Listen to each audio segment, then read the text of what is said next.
I think we hit it with Danny DeVito. No, it's over at Helena Bonham Carter because all I can think of is just like, it's great.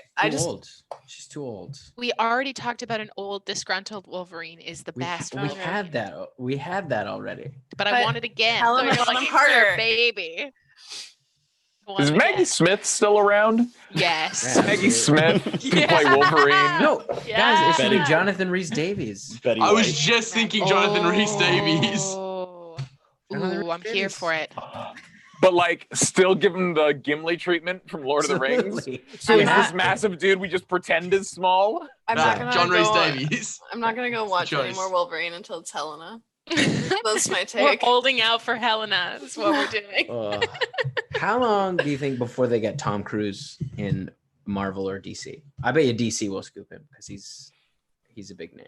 Are Wolverine and Captain Marvel in the same universe? I'm so bad at it. Yes, they are. Okay, I would like to see. The secret is Captain Marvel has Marvel in her name. Wolverine is a Marvel character. You guys, I don't know. All superheroes, unless they're a pretty girl. I'm like, I don't know who that is. Fair. Okay, which universe is Mystique in? She's a pretty girl. Emma Frost. Which universe is Emma Frost in? Wait, another pretty girl. Stop it. No one gives a shit about the X-Men. Like, they haven't been relevant in a minute. Hot takes. Sean Deppner. Kate Winslet as Wolverine, but not female Wolverine. Just like she can do whatever she wants. Yeah, it's just her doing please. A fucking dirty Canadian lumberjack born only if Leonardo DiCaprio is also in the same. I say we have to cast a Canadian as Wolverine. It has to be a Canadian. Well, see, that's my Martin Short. Martin Short. That's my pick. Oh no, Ellen Page. Martin Short is a good choice. Ellen Page is wait, Wolverine. No. Honestly, there's precedent for it. Ellen Page. If you check out fucking Super, the James Gunn one, she actually has a scene where she murders people with Wolverine claws. It's fucking awesome. I think she's already got the job. Reel is already there. She's already got the job. My one thing is whoever they cast for Pyro has to be Australian because they didn't do that. They did Pyro and he like came on screen. I was like, yeah, like the one Australian X-Man, and he's like, hey guys, I'm Pyro. And I'm from somewhere not Australia. And I was like, fuck you guys. He's Australian. That's just like one thing. The whole like character of Pyro is he set shit on fire like all other Australians. Who's a female Australian actress then? I'm just here to make all superheroes. Naomi Watts. Just make them women. I could be here for it. Does anyone want to see Keira Knightley be Wolverine? I could see Keira Knightley be anything. The sentence, I want to see Keira Knightley ended be there for Professor Xavier. Not because I don't like her, I don't want that. In a bald cap. That's not something that I want to consume. The sentence ended for me there, Sean. Does anyone want to see Keira Knightley? And the answer is yes. Yes, please. I do. Yes, please. I'm going to pitch Orlando Bloom as Wolverine just because he would be deeply out of his depth, and I think that would really add a lot to the film. Really fuck with people's heads and cast Liev Schreiber as Wolverine. He would honestly be so fucking good. He'd be a very good Wolverine because he was a very good Sabretooth. Yeah, Liev Schreiber's a very good actor. Oh yeah, he would just be like, no, he's Wolverine now. Shut up, don't ask questions. Andrew Garfield. Yes. I mean, Andrew Garfield small. is anything. He's so small, so babyface, but he'd now have to interact at some point with Spider-Man. That is pretty good. Yeah, I think they're already going to do that. They're going to do that in the live action. Tobey Maguire. They're talking about that in the live action Spider-Verse. That like they want to have cameos from or like have them involved. The thing I want with my Wolverine is for them to not be my sexy. Wolverine. My Wolverine. Wolverine. To not be sexy anymore. Adam, I've got you. I can't believe it's taken us this long to figure it out. No, better. Well, not better, different. Paul Giamatti. As evidenced by his portrayal of the Rhino. The Rhino, yeah. That one Spider-Man one. He's got the acting chops. Okay. He's not sexy. Like, if you had to point at a man and be like, what is a not sexy man Paul look Giamatti, like? if you're watching. Probably Paul we love Giamatti. You. Deeply talented. Look, I just watched all of John Adams' like a month ago, and I was deeply impressed by our man Hologram Giamatti. of Philip Seymour Hoffman. He's a great actor. He's a great actor. I just Deeply rewatched pear-shaped. every single one of the Twilight movies in one go in like less than 24 hours. I went from Jeez. Twilight. Let's put Kristen Stewart in there. I would watch Oh, Kristen yeah. He's a Stewart good as actor. Wolverine. I am Great here actor. for it. Oh She's yeah, great. actually I would. Yes, please. Yeah. Guys, if you're an up-and-coming actor out there and you're not very sexy and you're quite short, please audition for Wolverine because that you're what I want for Wolverine. I just want all superheroes to be girls and or queer. We're here for it. We can make that happen. That's an achievable dream. Yeah, absolutely. Let's roll that intro. Okay.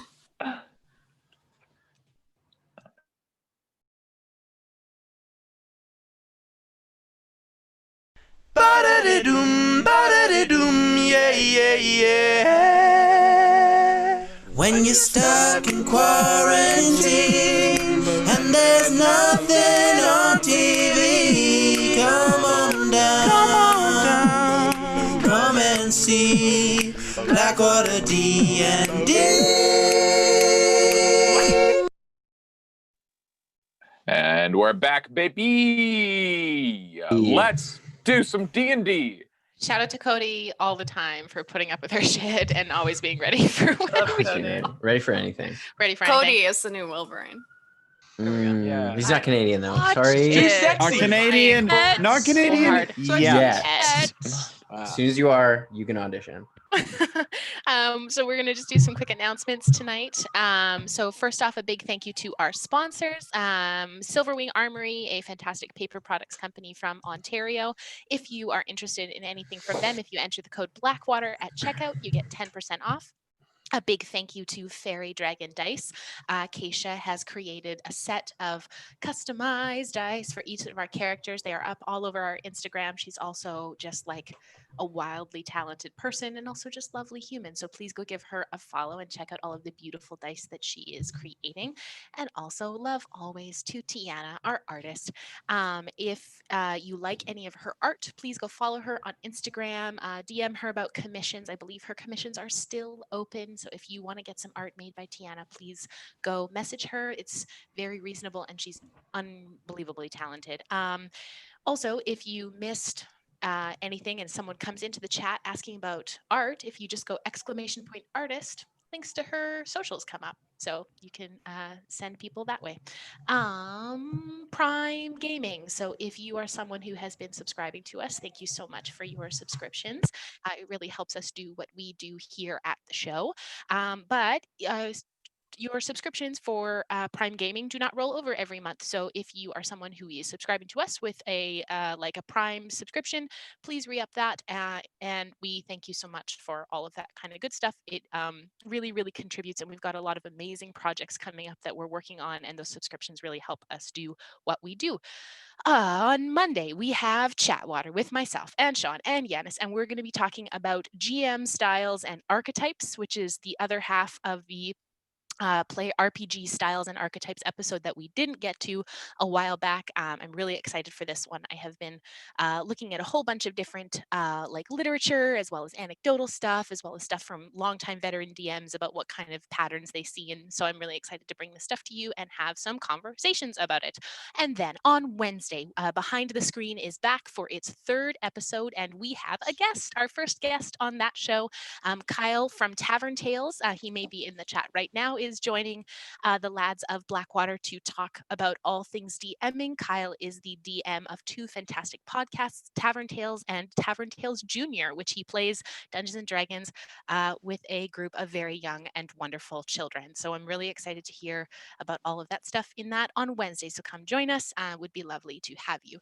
And then finally, as you might have seen on our Instagram today, if you haven't, please go check it out right now. We are officially announcing the giveaway for the Purple Heart rolling rod from Legend Craft. It is beautiful. It is tipped with brass, and it has both the Blackwater logo embossed on it as well as the Legend Craft logo. Some up close pictures are on our Instagram. To enter the contest, all you have to do is go over to our Instagram, like the post, like BlackwaterDnD, as well as Legend Craft, and then tag some friends in the comments. There's a couple other instructions in there about how to get bonus entries. One of those being that during our break today in the chat, if you're here watching, you can enter the hashtag LegendCraft and you will get a bonus entry in any one of our streams for the next 2 weeks.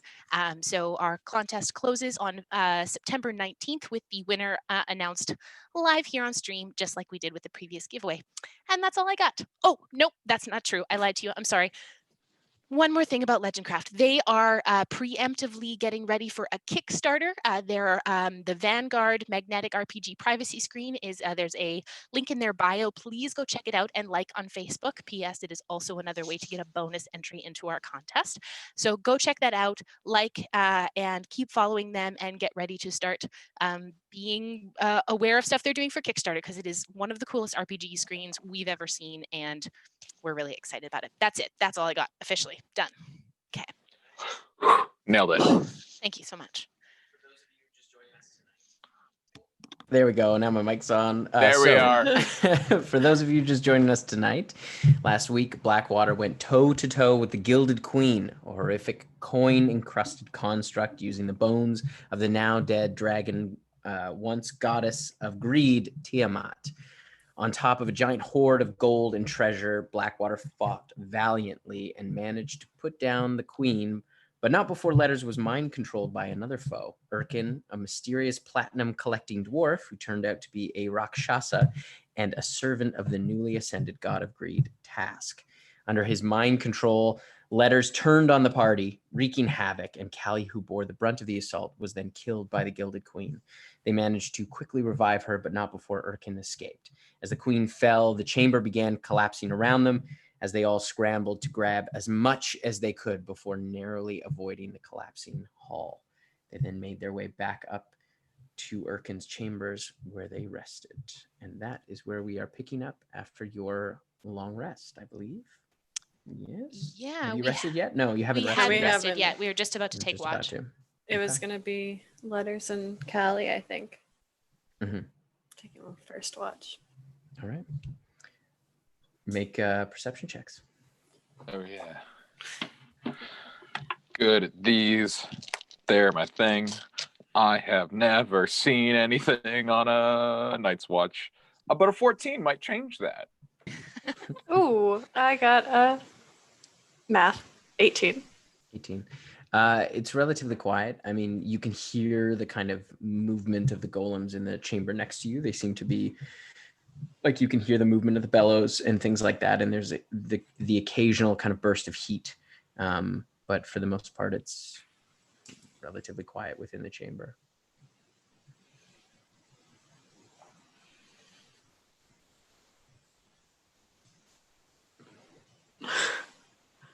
Callie would. Nice night. Stars are up there somewhere. Callie's gonna reach over and take Letter's hand if she can. Okay. Yeah. She's just gonna like sit there quietly for a bit, just like hold his hand. Just like watching.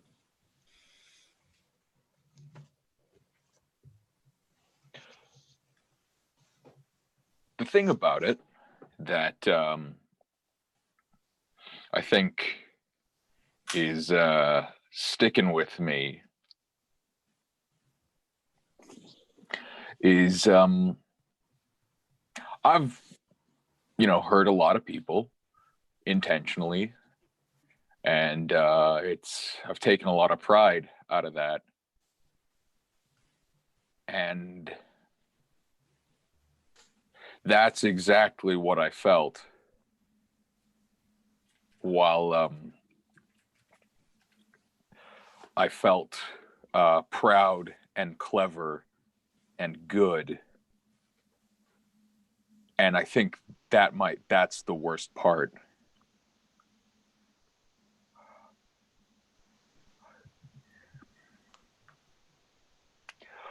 I don't think I gave much thought to what it actually like killing a person, because that's the job, and so you do it. But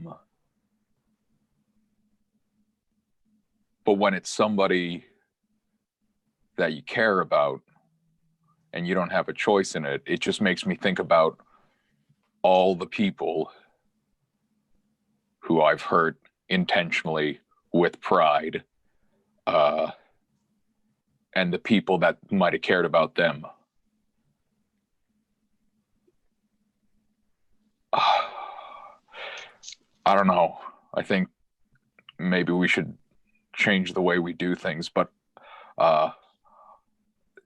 all I know how to do is hurt people and occasionally move rocks. So we'll see how that goes. I've been having a really hard time with that too. I feel like we just burst into these places and we just kill people. Especially here, I think has been, because we followed a money hole, but we don't really know anything about this place or the people that are here, and I've really been struggling with it here. I think the part for me with it when it happens is I feel the pride. I feel that too. But I also feel like I'm locked in my own head with no control. I feel like I'm watching myself do it. But just like not able to break it, just like not having control over my body. And I'm glad someone else understands what it's like, because it's awful. But also, I'm also so sorry that you understand what it's like. And you do so much more than just kill people and move rocks. You're so much more than that. You're such a bright light for us and for Wolfrine. And you throw those drum circles. And I think you say you move rocks, but I think you are a rock for a lot of people. And I think if you weren't here, everything would fall apart. Here and in Wolfrine. And I do think we need to maybe not change what we're doing, but evaluate it and think of why we're doing what we're doing. Well, that's the thing that gets me. I've never been more convinced that what we are doing is important and necessary, which is what's so damn frustrating, is that this Irkin thing is bad news for obvious reasons, and we're going to stop that. Bacall was bad news, and that needed to get shut down, and we did that. We have actively made the world better. I just think maybe we can be better about how we do it. I think we've both lived lives where we are always having to fight to better the world, and we're always in a state of having something else that we have to defeat to save the ones we love. And I think, at least when I've thought about it, I think what I've taken from that is it starts to feel not real. Like all the time I spend away from Kamea and Jar, and I'm out here battling and fighting, and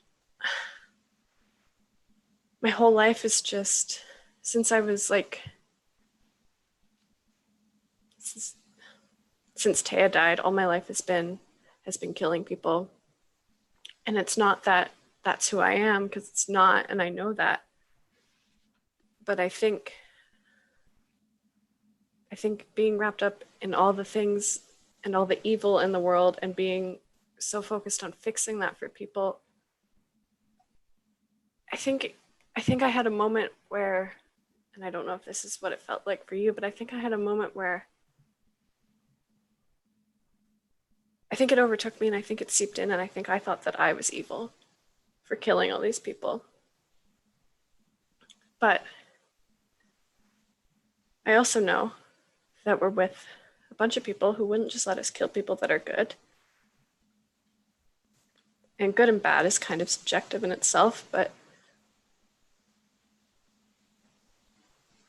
we've been killing, like, the followers of a lich, and people that literally want to just, like, ruin everything. And I think if they were given the chance, I think if we gave them the chance,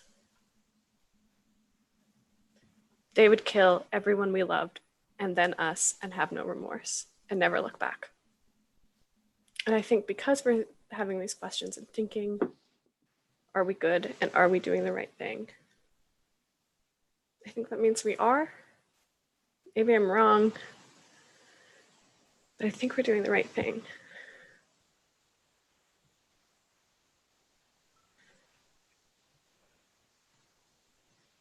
Everyone I care about is in this room right now. If we fight to keep these people safe, then we're doing good in my book.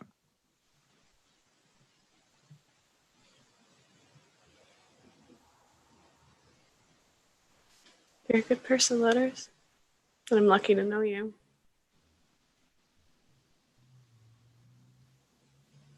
I'm sorry a big evil guy who was resistant to magic, so it's not your fault, made you hurt me, and I know it wasn't you. What does it feel like when you do the healing hands thing?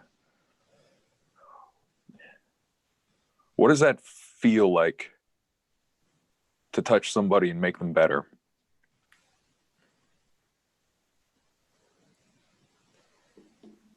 Who do you love the most?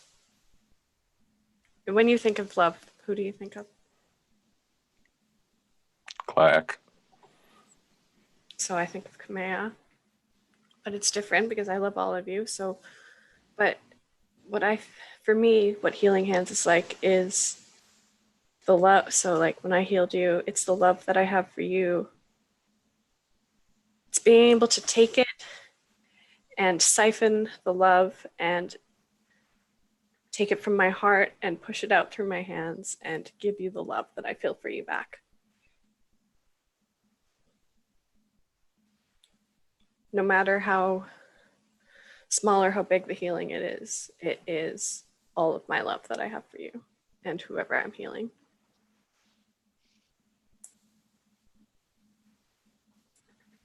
Very cool. I think by virtue of that alone, you're a good person. And Duomo puts on the drum circles. I'm just an avid participant. I can't take credit for that. I think I was in Wolverine before you came to Wolverine, before you were there. The circles that Duomo put on were sometimes Duomo and like maybe a couple other people. But usually it was just Duomo at the beach with a couple of drums, and he'd run around in a circle hitting all the drums. And that was all his you drum need circle. for a drum circle is the rhythm. Duomo is a purist. And I think you should think about what you're trying to say before you say it. Look, I will we don't think have on to that. agree on everything to care No. about each other, and that's okay. It's true. I'm gonna give her just like, not with the fucking horns, obviously, just like a little like shoulder bump, and then I guess continue to stare at the wall for 6 hours. All right. So the rest of your watch goes quietly, and you rouse the next two for the rest of the watch for the rest of the night. Who wants to go up next? If anybody. Okani and I were going to take second watch. Love that. Does Neppy snore ever when she sleeps? Mm.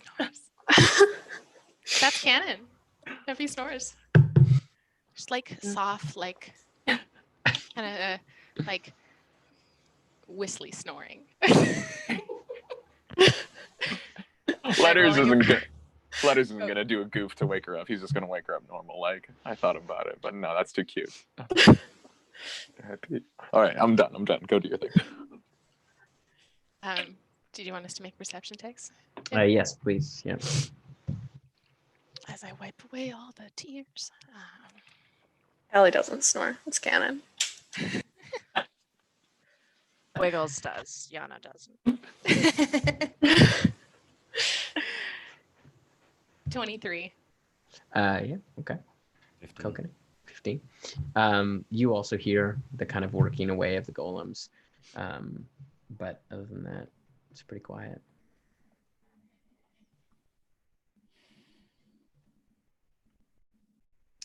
I'm gonna walk over and we're in like Erkin's bedroom.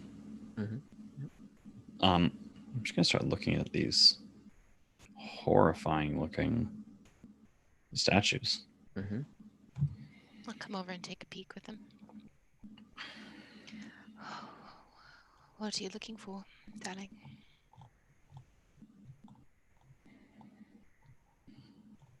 They're just so... Are these not the worst statues you've ever seen?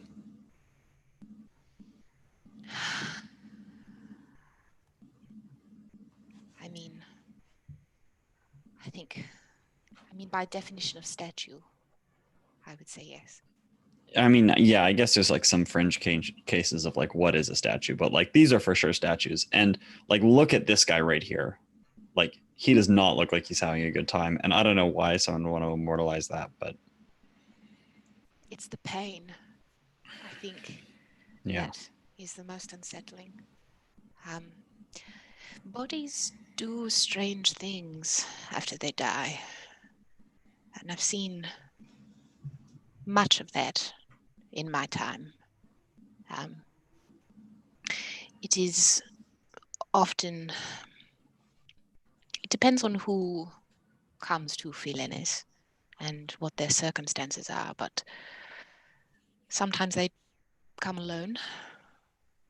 Sometimes they come with others. Family, a partner, a child. Depending on who the person is that they come with, they often, once the person dies, it is often hard to let go, which is very understandable. But bodies do strange things once the soul has left. And it is what unsettles me the most, I think, about these statues is that if Yana is right with what she suggested, Erkin has been these people. He has walked their lives, perhaps interacted with people they know, pretended to be family. I'm curious about that. I walk over to the Erkin statue. Do you think that this guy right here was... Do you think he is the same person as is that we met yesterday? Do you think that Erkin was a guy who was like helping out, and then they covered him in the platinum statue? Yeah, it's platinum.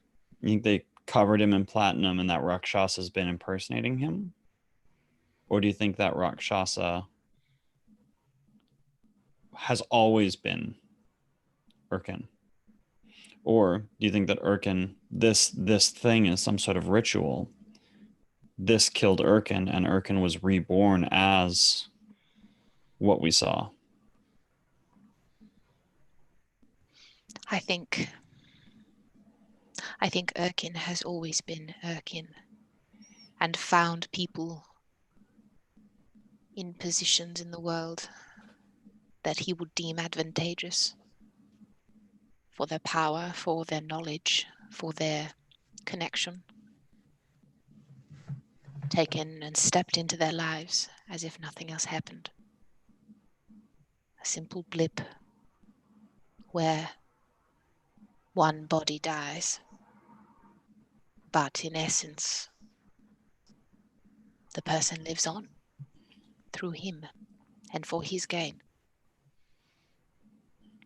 Someone with that much power who could resist that much magic has been doing this for some time.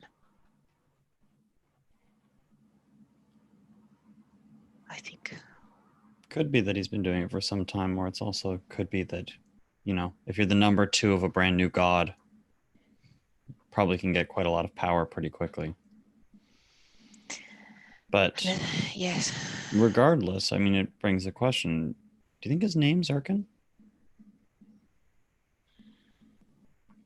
Or do you think what we just fought, we need to find the actual name of?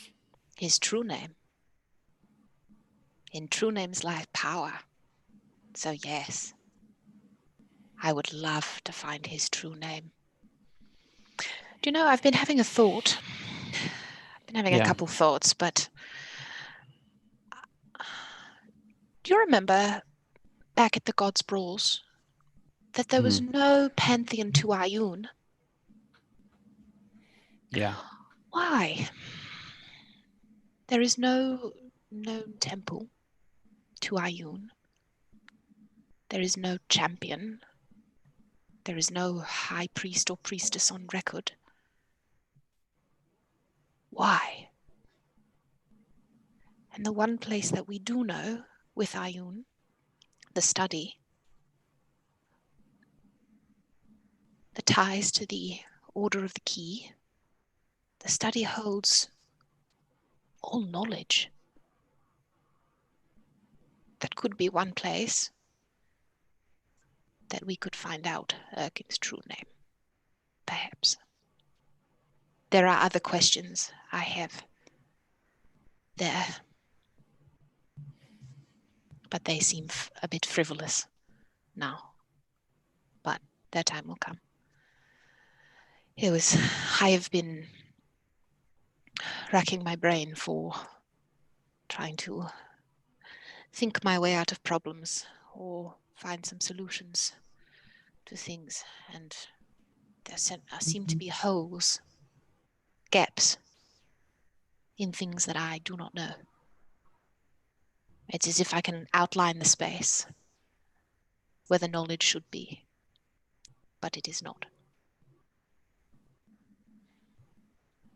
And we can get there, I think, with the necklace, the key one that I have.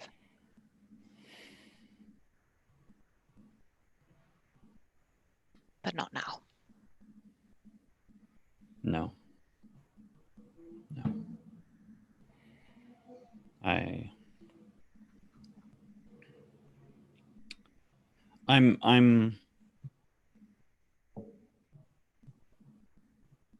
feel like a lot of the stuff that we've done before this, it's been pretty clear, like we have to go here to save the world, to stop something horrible from happening, all of that. Yes. But in a lot of ways here, it feels like what is going to happen has already happened. Yes. I think you're quite right. And I mean, it leaves me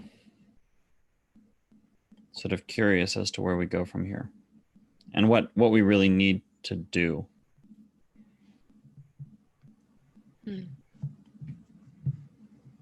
It seems to me that for once we are not necessarily, there is not a thread there are many threads, but there is not one that says chase this down immediately. There is Korra. There is stuff around Sarasite and Volketh that seems ominous, but I don't know what it is. There is the matron. But it seems that we are almost left waiting for something to happen. Seems like it. Maybe we'll get to go home for a little bit. That would be nice. I would like to go home. Do you want to know something? I'd love to. We've been married for almost a month. Congratulations to us. We've made it this far. I've died once. Yes. And you've been thrown into literally the abyss. Yes. Hopefully the next month's kinder to us. But I'm not really holding my breath. I know you and I have talked a lot about when things will maybe slow down. I don't think they will ever stop No, for you and I. it's not how it works. Not for us. No. But slow down would be nice. Slow would be nice, yes. Like 5 days where I don't run into something that poisons me would be super cool. Yes. I was speaking to Aftish when I popped back with letters last time, and something I think I would like one day, if you wished it, and you could, and I mean, of course, we have the ability to move quite freely within a day or two, but I would like to spend some time at Philenis with you. Sounds nice. Good. Yeah. I think that I'd like that. You would be the only man there, but you are my husband and respected and well liked by the Mother Superior. Well, So I'd like to get to know your friend better. she is quite wonderful. I've been meaning to call her, and I should really do that when we're not, fighting a construct of a god. Soon, hopefully.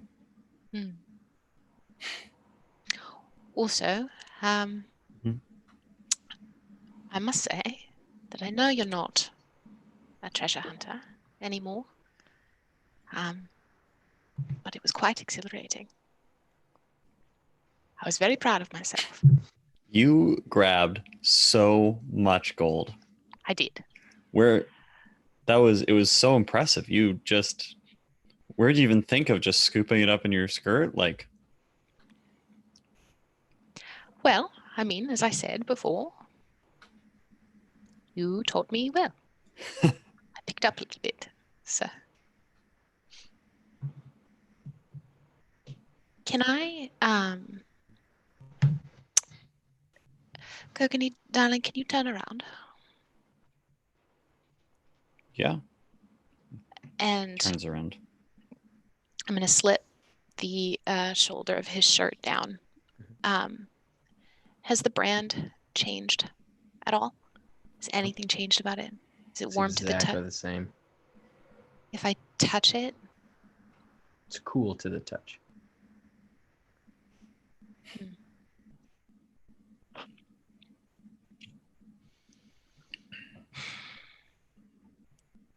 I think one thing I will do when we get out of this pit is I'm going to go to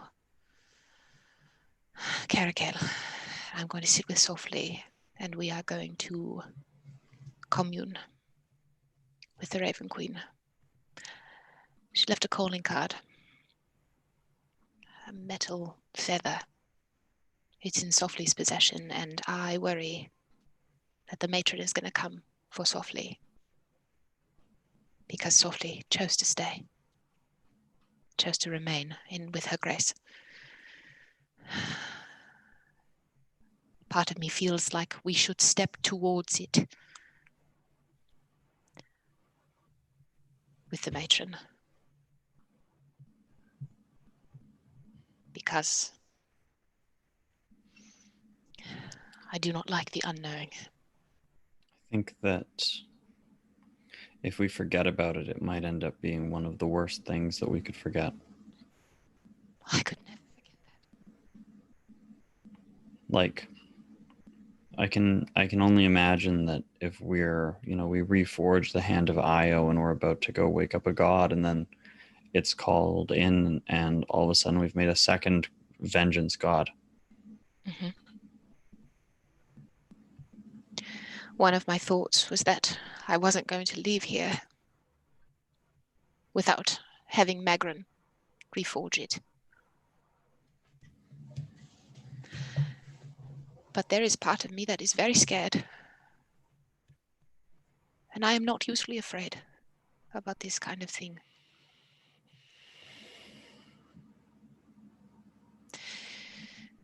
Because I think you're right. I think there is a possibility that we take all of the steps. We follow every instruction. We are standing at the precipice of opening the Orphea. And the brands start to burn.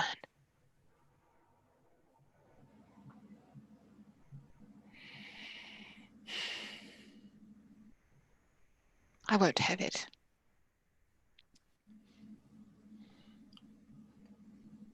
No. And I won't do anything that puts you or Blackwater or my order in peril. Though I may not have a choice. We might not have a choice anymore. Shall we wake Yana and Finnan? Yes. All right. So you move over to wake Yana and Finnan now. Come on, you two. Your turn. Okay. I'm up. Okay. Hey Finn, and should we wake Oh, it's Clack up? He never gets to do this stuff. Yeah, he never gets to have a good chat with like the gang. Let's do it.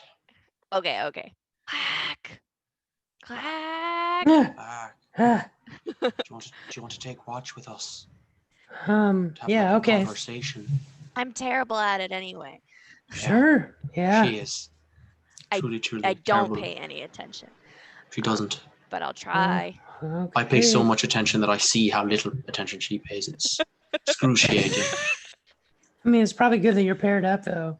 No, it's definitely It's the a right good match. choice. It's a good Yeah. match. Yeah, I'm honestly not getting anything. That's the 13. Oh, I'm tired. 24 for perception. Yeah, you can hear the golems kind of working, but other than that, it's pretty quiet. You hear like there's a bit of shifting, of like you sense a few kind of rumbles through the stone of shifting from the chamber below, but other than that, it's nothing. So, what do you guys usually do? I usually just sleep through all of this. So, But that's why we thought we'd wake you up so you could like be a part of the. We usually chat, talk about what's on our mind at the moment. It's like little mini therapy sessions I've found. Yeah. Mostly we've been Okay. talking about how much we all need therapy. Yeah, no. Yeah. That's what Finn and I. That's our flavor of the week. That's I don't our know what that leading is. issue. It's when you like sit down and you talk about, the things that are weighing on your mind, to a point where it's like unhealthy and you might be like kind of getting mentally damaged by it. So you just kind of like cathartic it all out. I don't know if that's what therapy is. Yeah, you just get it all that's out. What we're doing, but I don't know if that's what therapy is. I might know. I've never been. I'm pretty sure there needs to be a professional involved. My perception of therapy is you like lie down on a flat, soft surface and you talk to someone about your problems until they're all gone, and it just solves everything. That's what I've always understood about the scar. We just sort of push it all down until it's a little diamond. Internal. Then, do you physically create a diamond from your angst and? I mean, I don't troubles? know. That's just what that's sort of that's the like the story. I see. Yeah, I don't know about therapy. That's not a concept that's come to the scar yet. My dad would always say, get a bottle, put it in the bottle, and throw the bottle in the ocean, and just. Yeah, I mean that sounds nice. Let the ocean take it away. It never worked for me. I was always a very sad child, and I threw many a bottle into the ocean. But you know, all I did end up doing is increasing the pollution. So you know. I also don't know what pollution is. It's like when you love the earth too much, you give it too many treats. I don't think I could feel sticks to its tummy. And I'm really questioning the schooling you had now. I think our schooling in Barnwich was really, really different. A lot of my schooling was to do with like sit-ups and spear training. Yeah.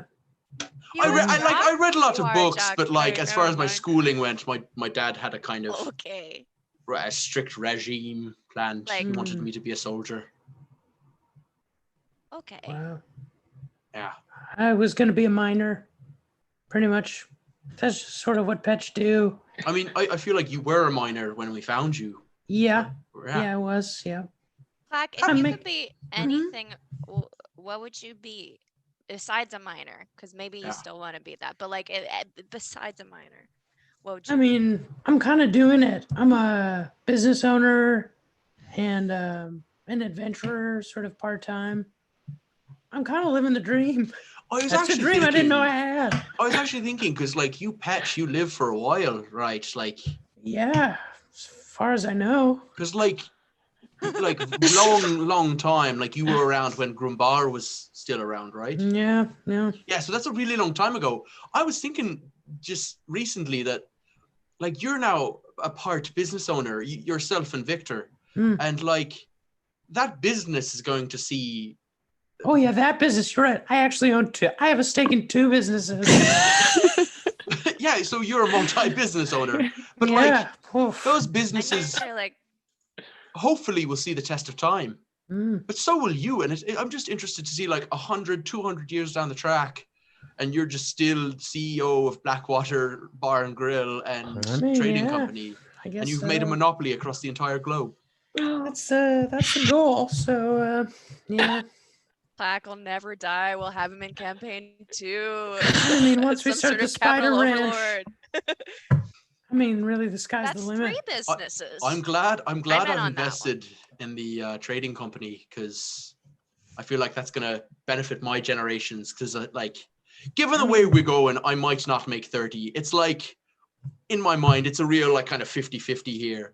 But hopefully I get a kid in before that, and I can kind of have multiple generations, and they can all benefit from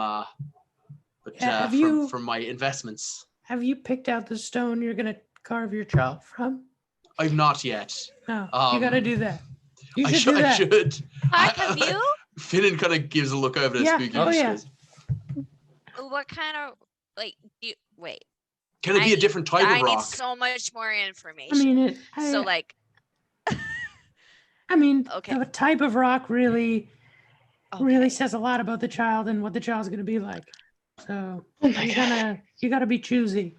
What sort of candidates, but your parents choose? What sort of rock? I don't know. I never met my parents. Oh, fair enough. But most pets don't meet their parents. Out of a rock? Yeah. Wait, have you picked How do you guys do it? Specific rock? like you've picked the type of rock, but do you have like a specific rock? I mean, I have some candidates. I don't have. So the way I'm still, I can't play in the field. I can't quite speak for gnomes, but the way humans do it. Letters was telling me about there's a type of desert spider out in the scar that like when it catches you, it lays its eggs in your stomach, and then like you don't after wanna- a couple of months, the eggs come like they hatch and they come crawling out. Yeah, It's like that, but slightly less violent. Yeah. Anna is And it's like- visibly shaking I the mean, whole time. there's That's a not lot I how don't- sex works. No, I like. Was your sex education also messed up in Wolfman? Finnan, I'm really Finnan, I concerned know what about sex it. is. No, I also know what sex is. I'm saying like. I just didn't know like human anatomy. I couldn't think of a good analogy. So the spider thing was the closest thing I could come up with that he would could be able just to tell relate him. to. No, you can deal. could just I use don't want to. body He just sits there words. blushing. No, I think Yana, you can. No, you should probably tell him. It's better if you tell him. Yeah, Yana spends the next like hour and a half going through like the Barnwich version of sex education, and it uses all the correct body words, covers intersex. We go on for a while. Yes. We're here for a while. Like, Everyone's blushing except Yana. Clack is fascinated and blown away by the fact that sex and birth are connected. Blown away. Wait, are they I mean- not connected for Petch?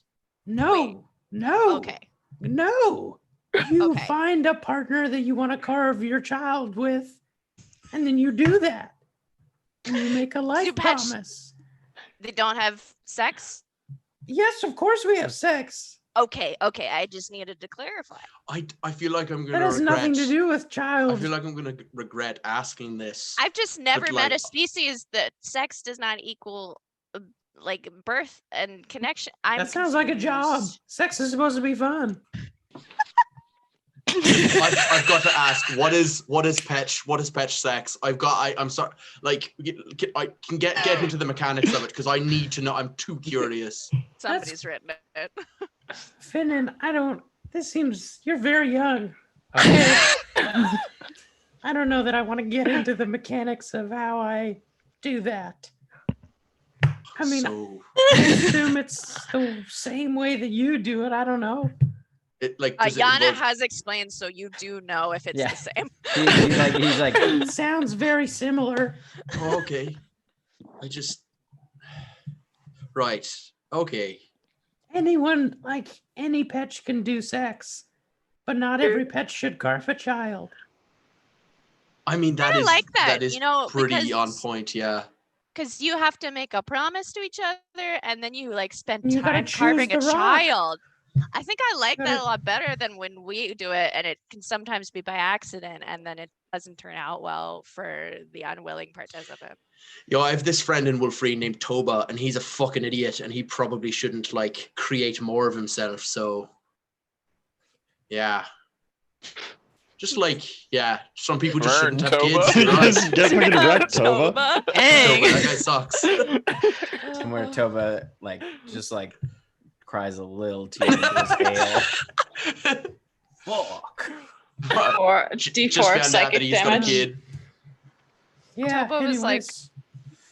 So yeah, Toba's I'm like a always on dick in the high lookout school. for some good rocks and some good like a Okay. good boulder. Is it something you discuss with the partner as well? Yeah, it's a choice. I mean, you should anyways. Like, you're gonna do it together. It's a big undertaking, carving a Dep- child out. Do pets sometimes carve a child without a partner? I mean, I guess you could. That's not unheard of, but it's a lot of work. Wait, do all pets never meet their parents? Like, is it mean- one of those like it takes all of your life force to carve your child things? I mean, I don't know because I never met my parents, so I don't really know.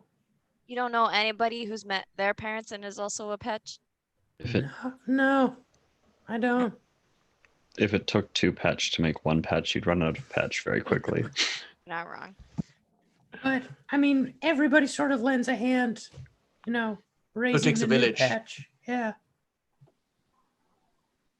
Well, I have been given a lot to think about on this night. So yeah, just be on the lookout for a good rock, dude. Can it be like igneous rock? Could it be any type I of mean, rock? Yeah, I guess you could choose igneous. What sort of rock type would you choose, Black? I mean, I'm partial to a granite. Solid, reliable. But, some people like obsidian. It's a little more flashy. But they tend to be they can be brittle, It all depends on what you want in your child. But, I guess you could choose igneous. They'll float.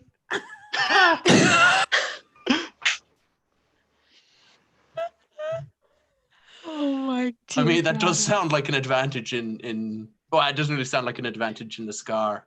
Yeah, There's no large water. bodies of water. Are there volcanoes in the Scar? Yeah. Yep. The more I learn about the Scar, the more it seems like just a very unpleasant place to spend a long period of time in. It has its charms. It's very cozy. It also has spiders that lay eggs in your stomach, so Yeah, I'm sure you win there's some, you lose spiders some. like that here. Yeah. Yeah. When Yana says "yeah," finish it.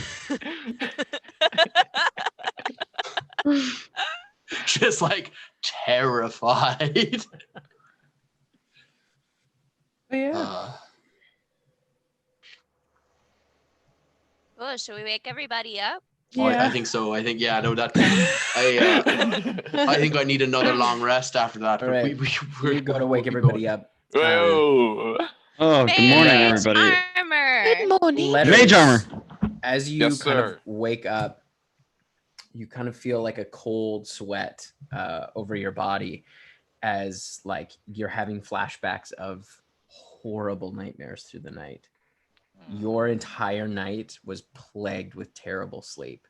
You wake up not feeling rested at all. You had images of the gravity reversing and slamming Callie into the ground. Images of all of your party being killed by your actions. And you can feel this searing heat where you see the scratch mark that Erkin left on you is kind of is hot to the touch.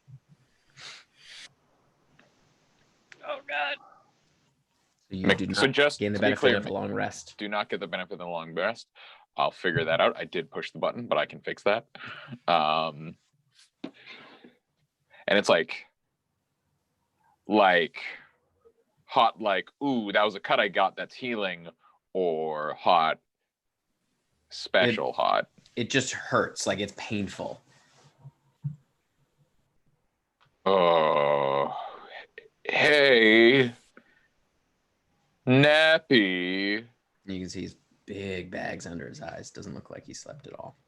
Do you know what a curse looks like? And is this it? Can I, Lettuce, come here. Before you put your cape on, let me see that. Yeah, okay. I'm going to give him a very, very, very thorough once over. How thorough? Like medically. That's pretty thorough. Hear up. Keep it together, all of you. There's I just a lot of varies. I would come. Callie would come look at it too, just like in the sense of like if you explained it, well, we know it was a scratch from the because that sounds very similar to the heat that she had in her chest. So she would hear that and snap her head over, and she'd come over. You weren't. Do you remember when Kelly had the heat from the Baron, the necrotic damage in her chest? Yeah. Yes, that's what I'm looking for. So I'm gonna give him a good look over for all that. What are you looking for specifically? First, I'd kind of like to make a look medically to see if it's the effects of poison or anything like that. We'll kind of, I guess, do it sequentially. Okay. So make a medicine check. That's very good. That's a 29. You can see his body hasn't been healing. You're not exactly sure why the wound it doesn't necessarily look infected, but it doesn't look like it's moving to heal at all. Like it still looks pretty raw. Okay. Letters. Now I know Erkin was in your mind. Are you feeling any lingering effects from that? Not just now. Real rough sleep. A lot of nightmares. But at the moment, I not good, but I'm not like I'm okay right now. I think. But you tell me. He looks exhausted. Like he looks like he hasn't slept. Yeah. All right. Well, I'm going to try two things. We'll go with the, we might just pull out the big. Can I try something? Yes. Go ahead. Okay, so first thing, can I, like Lennon doesn't know if this will work at all. But can I like put my hand over the scratch and like, do I sense, with divine sense, do I sense anything? I don't believe so with divine sense. Okay. Check. It was the necrotic energy I felt in your chest from the Baron. The heat emanating from you after your nightmare. Yeah. Oh, hey, Finnan. So, just Finnan could maybe do this real quick. Finnan, you want to do your magic blink and see if anything pops up for you? Yeah, I'll do it. Are you able to? So it's detect magic. Detect magic. Yeah. Would you be able to detect a curse? I don't believe so. Depends on the nature of the curse, I'd say. Yeah, and it's not really.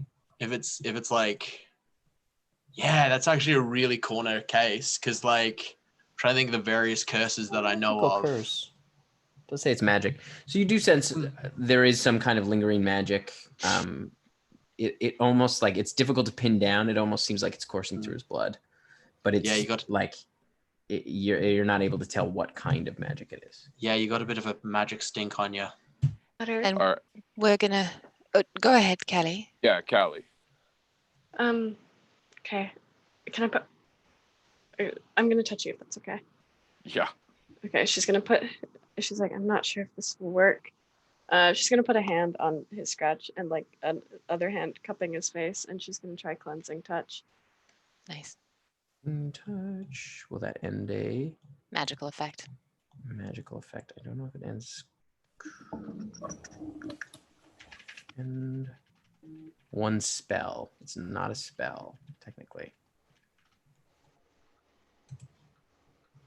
So you kind of lay it on his hand and you can feel the wound, but it doesn't seem to be affected by it.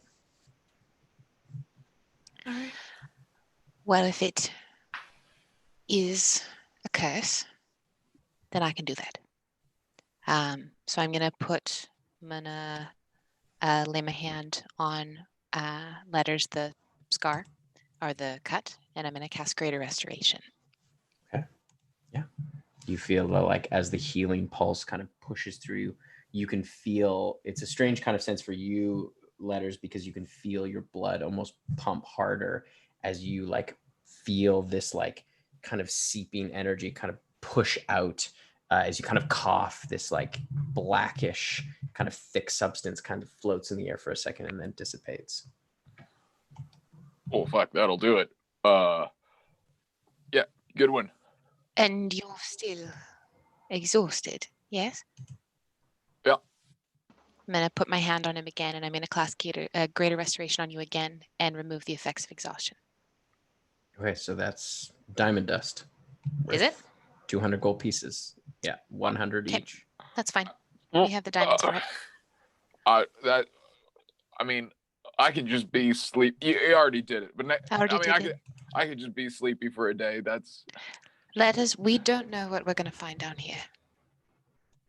Yep. Fair play. Fair play. Yeah. And it's already done. So. Oh, well, yeah. No. Okay. Yeah. Good. I'm happy about it.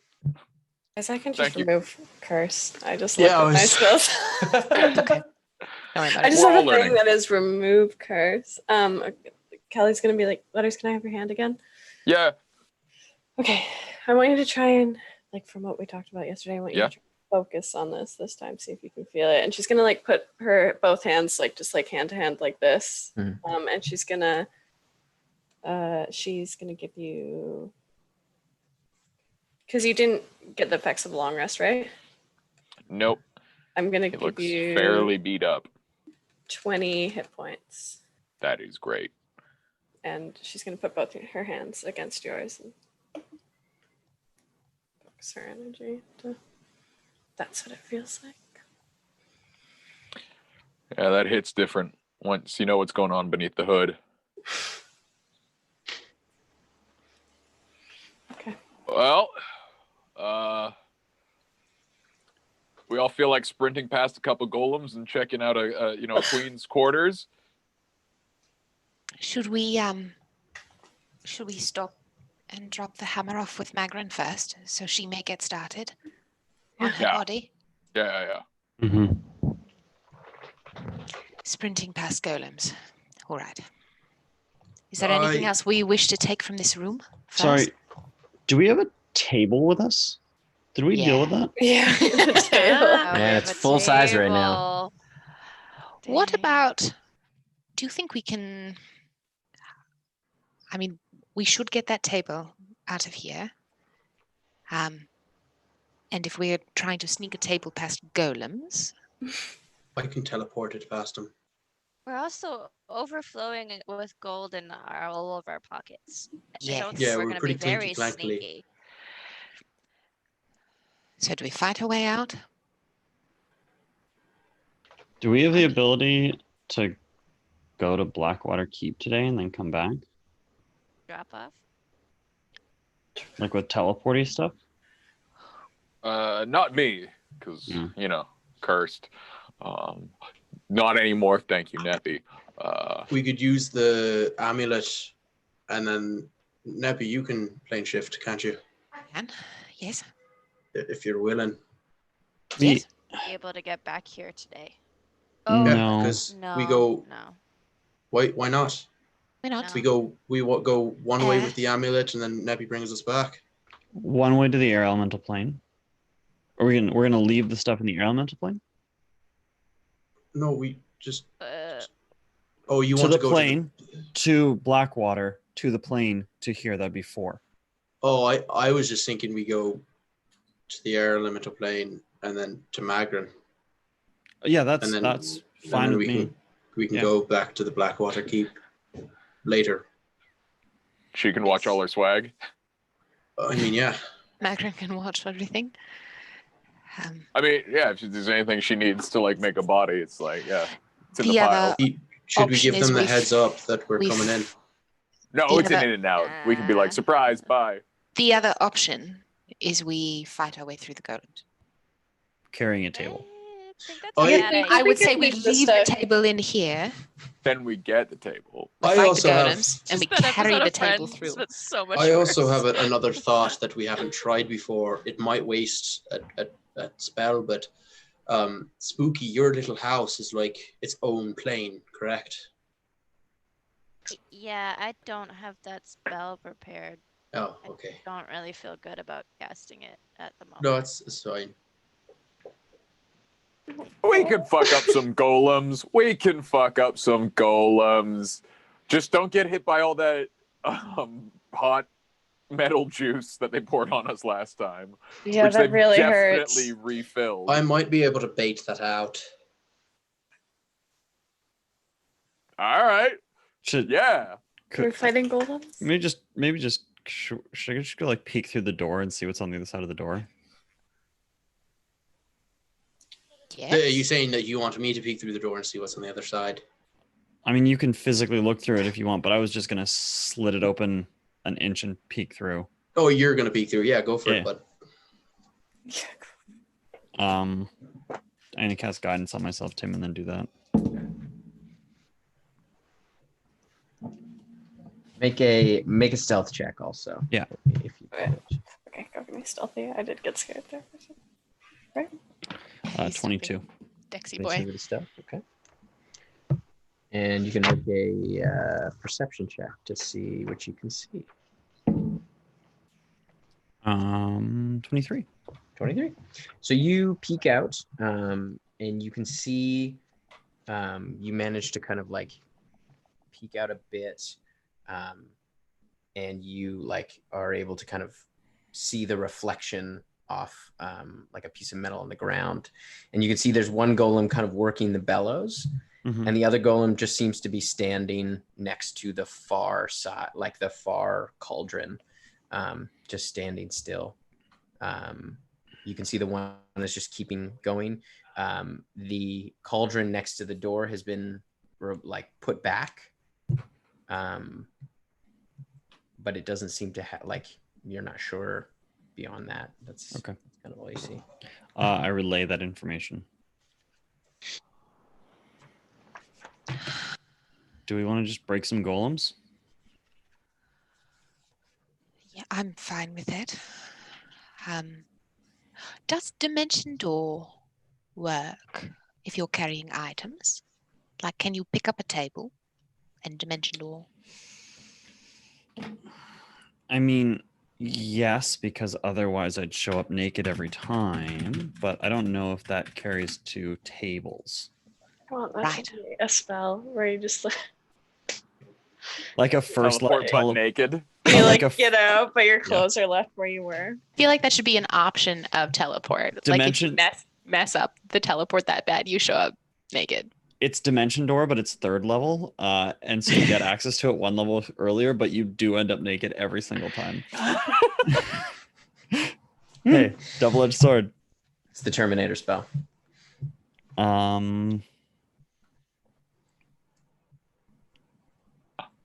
Finnan, you're confident you can bait out a big, messy spill, right? Moderately, yeah. We can fight some golems. I think we could We fight some can golems. do that. We can do that. I'm also like a little confident I might be able to just sneak y'all past. With the table.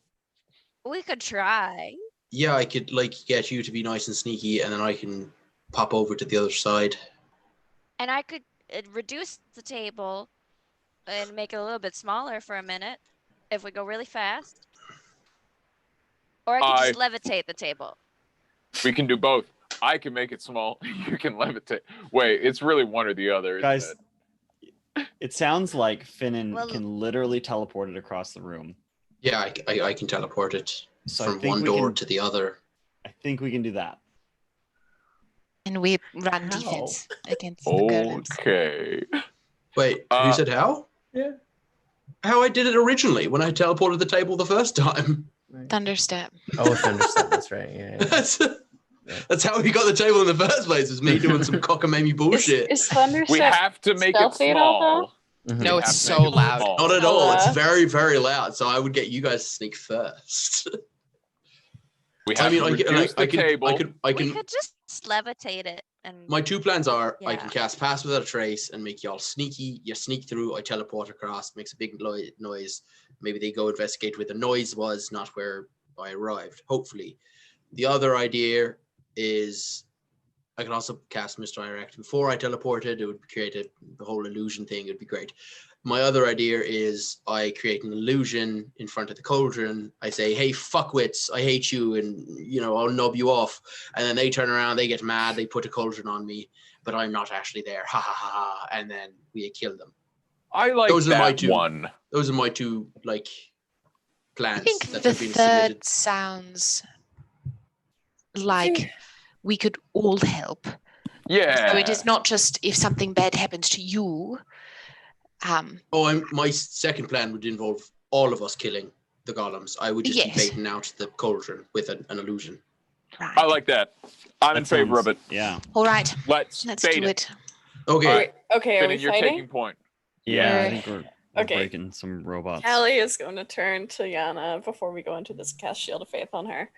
thank Just before we you. go. Did we Oh, all God. mage Will. armor? Yes, we did. Yes. Okay, good. We never get Quack. to set up before a fight. Mage armor. It's great. It feels Armor real good. Regathus. Gonna create a bonfire on the on Urkin's bed. So I'm concentrating on something. And to cast Crusader's It Mantle. is getting smoky in this chamber. Hurry, Is this where As we're, you're burning is the this where satin we're, sheets. is this where we're leaving the wooden table? Don't worry, I'll put it like it lasts a minute. We'll put it out. We gotta fight these guys. Like I Go said, for it it's, and go. it's getting very smoky. I'm gonna create an illusion of myself that steps into the room. Is gonna flip off the golems and be like, "Oh, shank your nan outside of a Tesco's, you dickhead." You see the one golem kind of,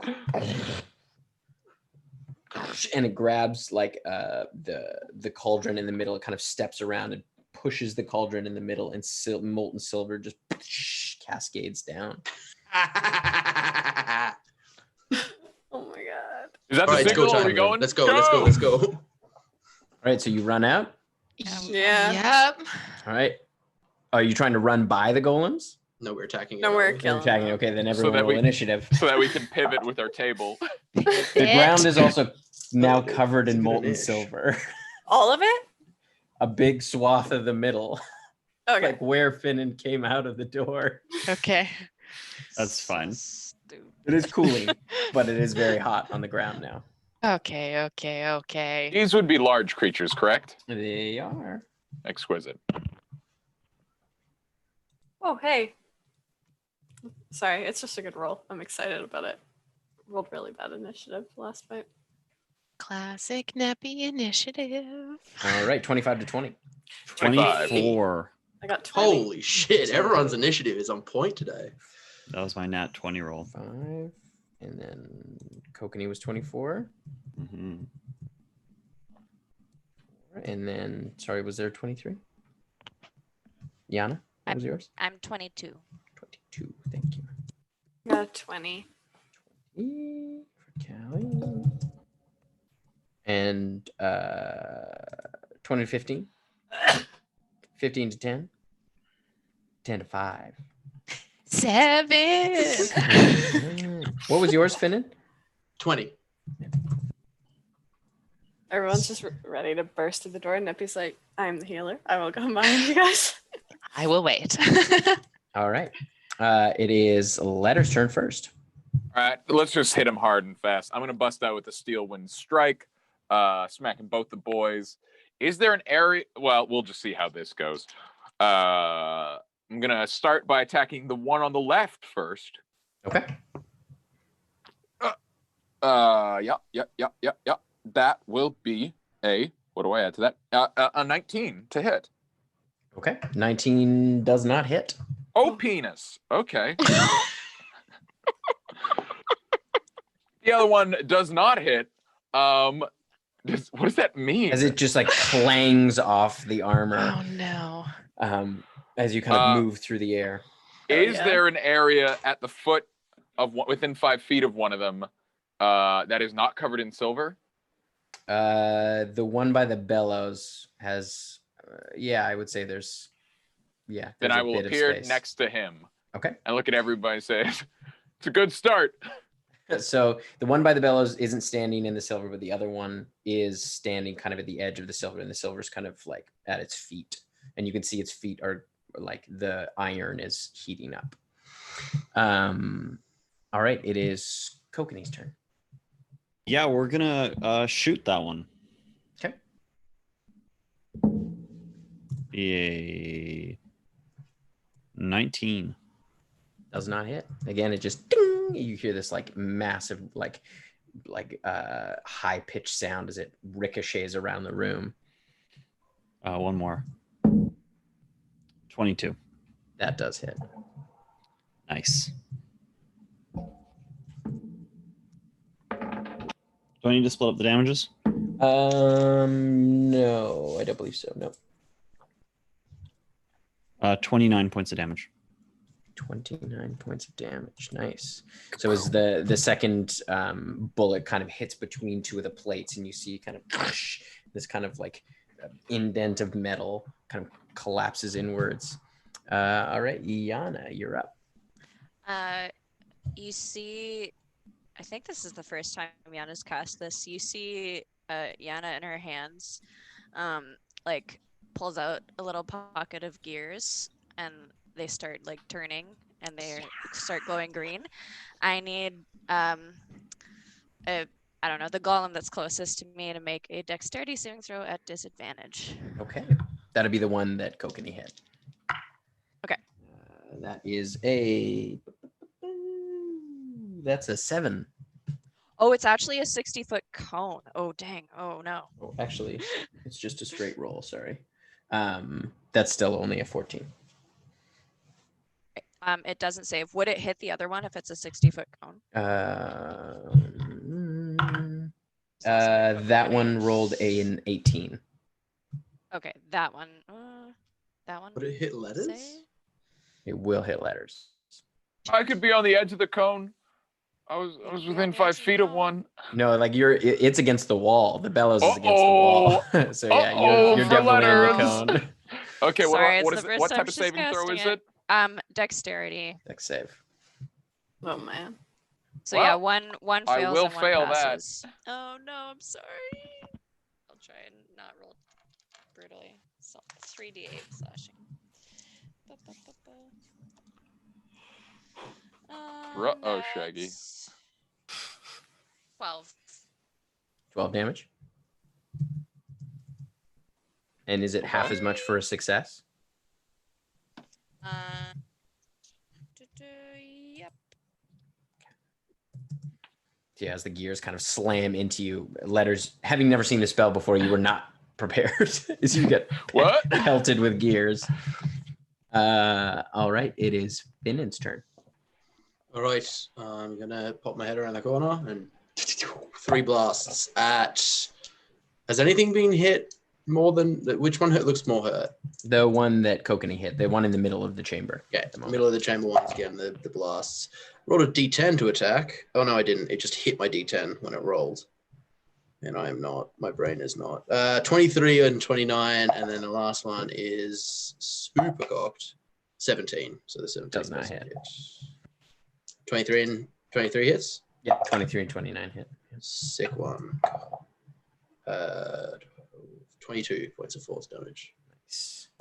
So as it like slams into it, you can see that like the first 2 kind of hit it in the chest, and then the last one it brings its arm up and just bats away the magic.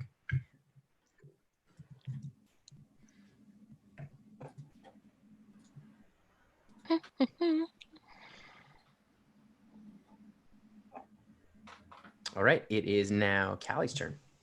Okay. Can I get to the one that hasn't been hit with the molten stuff? You would have to move through the silver. So you will take some damage to get there. But you could get around. Yeah. Yeah, I'll do that. I'll go up to that one. Okay. And I'm gonna hit that one. All right. So you take 12 points of fire damage. Okay. As you feel your feet just burning as you kind of run through, as the silver kind of splashes up your legs. Gnarly. But you get around the corner. Okay, I'm gonna hit it twice. So that's gonna be a 28 and a 27. Those both hit. Awesome. That's gonna be, yeah, that's what we're gonna do. We're gonna. Can I add up all the damage of the 2 just together? Yes. You also get I've got Crusader's Mantle on, so you get a D4 extra rating damage on all your attacks. On this one, I was going at the one that hasn't been. When hit did by you cast Crusader's Mantle? When we were in the room and we said, oh, we can prep for 1 second. I said I cast Crusader's Mantle. Mm-hmm. It's true. I heard it. It exists. We have it on tape. I just missed it. No, it's all good. That's my bad. Oh, I also did that with Armor of Acathus. Yes, I did hear that. Cool. I did hear that. I think we were all so excited. We all said it. We just yelled everything all at once. Right. Yeah. Did you catch when I set that bed on fire? Did you catch that too? Yeah, it is quite smoky. You know what? You know what, Tim? Oh, man. That was actually it. Was I said it, and then letters started burning property, and that yeah. took precedence. We started Blackwater, did property damage. What else is new? Oh, yeah. Everywhere I go, I just set a bonfire. Fires. To keep myself safe. I've tried to find a less destructive way to do that, and I don't have it. It's just creating bonfires. Concentration? Like, Yeah. Like to have you concentrating on something? I don't have another concentration cantrip. Oh. I need to keep my brain warmed up. Yes. Like, y'all do stretches, I set fires. This is how I prepare for battle. boy. Makes me feel confident. Both those attacks. Oh, so sad. Wait, what do I get to add with Crusader's Mantle? A D4 per attack. Oh my god. Oh. Are we close? We're so close. Per attack? Per attack. Yeah. Okay, we're looking for a 3. We're looking for a 3. Come on. My fingers are crossed for a 3. Oh! 2. 68 points of damage. 68 points of damage. Devastating. Worst. So Nice. All right. So yeah, as you like slam into it, you kind of like carve through where the like plates overlap, and you expose some of the like the inside. You can see this kind of flowing arcane energy. All right. It is now the golem's turn.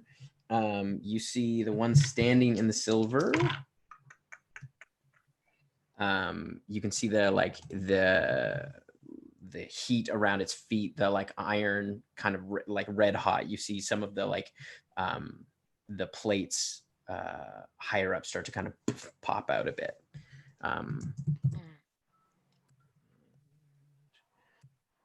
All right, that one is going to, yeah, he's just going to do that. That one kind of moves through the silver and comes with it about 10 feet away from all of you kind of grouped up by the door. And you see it like lean down, and its jaw almost unhinges as this like expulsion of like yellow green gas just pours into where you're all standing.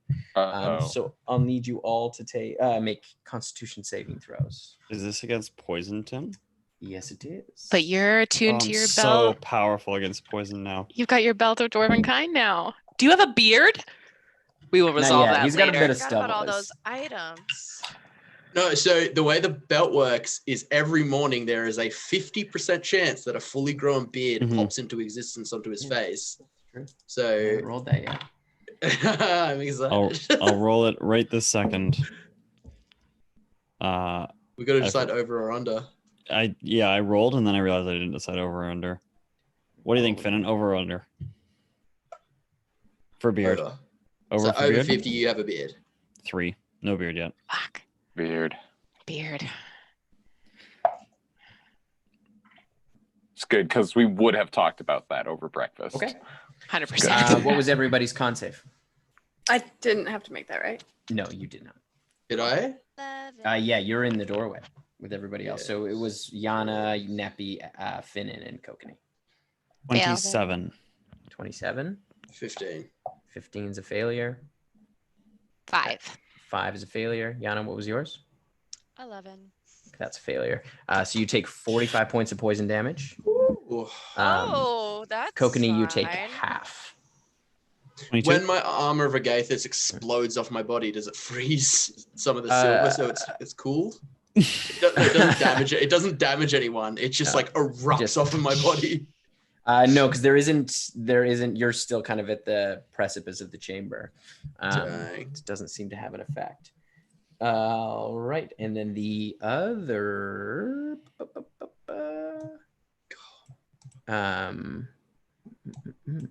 supposed to be. The other one is going to. Yeah, it's going to do the same thing to you two. Okay. Yeah, because the two of you are standing there. I need you both to make Constitution saving throws, please. I'm good at this, right? Am I good at Constitution? It throws me every time that Paladin / Asmar isn't.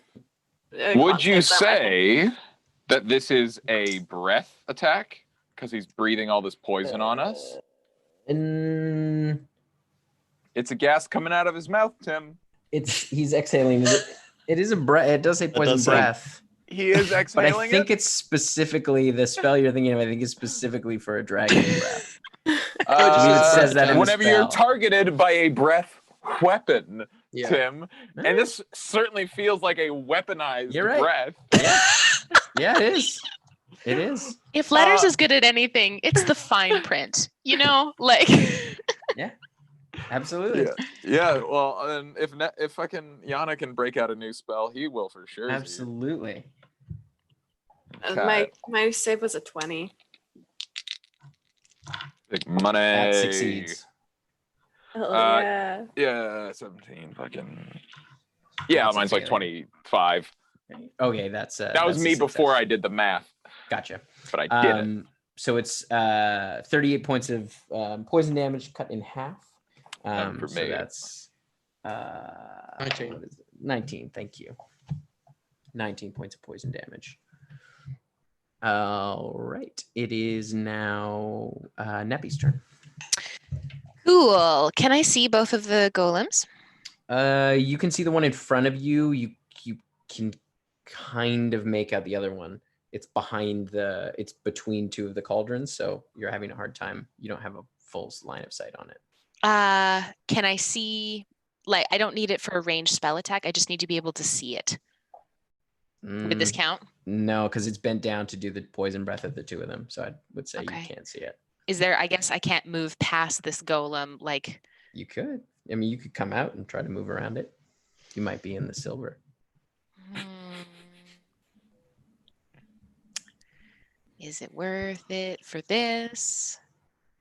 Not if it doesn't work. No, I'm gonna stay where I am. Okay. I hate being clumped up at the door though. I hate that. Yeah, you know what? Yeah, I'm gonna move through. I don't mind if I have to run through the silver, and I'm gonna get to a place where I can see both of them. Okay. All right. So you run through the silver. I do. And around, you take 7 points of fire damage. Halved to 4 or 3 because I'm resistant. 4. I think. 4, cool. And then I need both of them to make charisma saving throws, please. That is a. That's an 11 and a -1. They both fail, and they're both under the effect of Bane. So D4 roll to every attack or saving throw against them, and that's subtracted. Nice. And I am concentrating. Sounds good. All right. It is now Letter's turn. Speaking of fine point of this lovely spell that you gave us last time, it says I can make a ranged attack. It doesn't say whether it's a bonus action or an action to do so.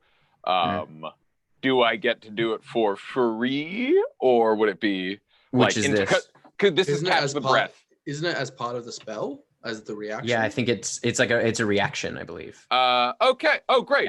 Yeah. On your next turn, sweet. Then as part of the spell, I'm gonna fucking. So this dude breathes all the poison at me, and I just go, and I suck it all up. Wait, no, I don't do that. That's dumb. It's probably gonna look a lot like. Said it. No, but canonically, like whenever he absorbs things, it like goes through his horns and shit. So that makes more sense. He like swirls it around like spaghetti on the forks of his head. And, Yeah, this and is all so much better. I'm just trying to have consistent logic to his like verisimilitude. Lasso it with your. Yeah. Fuck it. He's gonna fucking suck it up with his spaghetti horns and shoot it back at the dude, which he won't because he's not on fire today. So he just goes, and a fucking Kamehameha wave fucking misses, but he's still got a fucking turn. So he is just gonna try to fucking hit this guy with his body. Good old fashioned booming blade. Get him, Letters. Get him. 19 doesn't do it, I'll does make it? that. I'll make that a 29. Yes, You have thank to be able to see him to do that. Oh, can I not see him? No, he's around the corner by the bellows. And the bellows Boy, is am I between the ever. cauldrons. What's a golem look like? Fuck. Well, fuck, Tim. Well, that's my turn. I just fucking bang my head. I go, oh, and I headbutt it. You get your bell rung. Oh, no. Horns vibrate. How far? I'm so sleepy. He's like 60 feet away from me. No, he's not that far. He's 30 probably feet? only about, I would say 25, 30 feet. Then yeah, I can. Yeah, you don't have to be able to see him. Nope. That's crazy. When a creature within 30 feet of you makes an attack roll. Oh, nice. Okay. Oh, blessings. Yeah. Goddess that's a says 29. yes. That's great. Then could he make a strength saving throw for me, Absolutely. Tim? And he's baned. Don't forget about Yes. that bane. That is a. So it's a -1, so he still gets a 19. Oh, you tit. God, it's just not letters day. I was trying to set up a tee up a really Nightmares, fun you thing. know. Fuck, yeah. Christ. On a bike. Yeah, that'll just be like 16 points of damage as I just slam my face into his knees, I guess. It And still try to- vibrates your horns. And I try to like hard. flip him, and he's so heavy and big. Yeah. It doesn't He's work. too big to flip. Oh, he's too big to flip. Ooh, big. I think we should have tried to sneak, guys. All right, it is Big boy. Kokanu's turn. Yeah, I'm gonna shoot that guy. That is fighting with ladders. You'll have to move around. You're talking about the guy in the middle? Yeah. Yeah. So the guy in the middle is the one you have line of sight on. You'd have to move out and around to see the one by the bellows. I'll shoot the one in the middle then. Okay. He's here.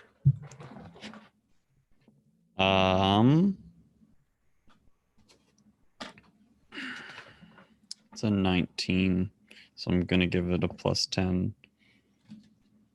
These 19s are killing us. These 19s are killing us. So that first shot is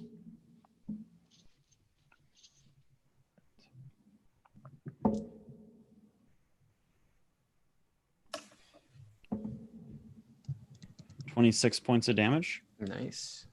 Sorry, no, 31 points of damage. Okay. This and bonus action, I'll take one more shot. Okay. 25, That hits. which will be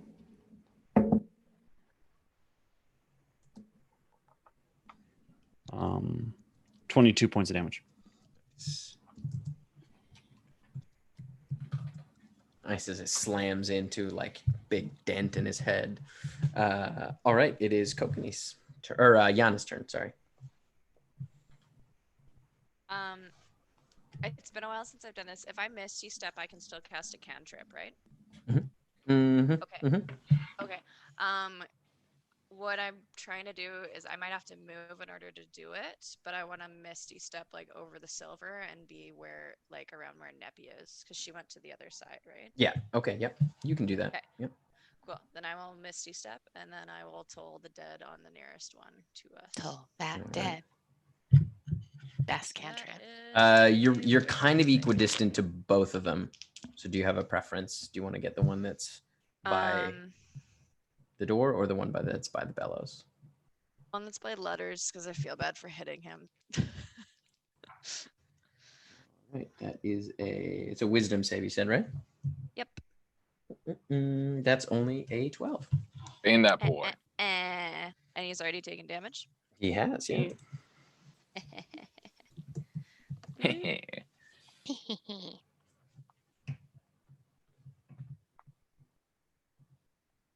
Points of necrotic damage. Sorry, how much? 31 points necrotic damage. I rolled really well. We love a Nice. 3d12 cantrip. All right. Yeah. It is Finn's turn. All right, same thing. I'm gonna shoot some Wilderness Blast. I'm just gonna poke around the corner. 15, 21, and 24. 21 and 24 hit. bad damage. 18 points of force damage. Nice.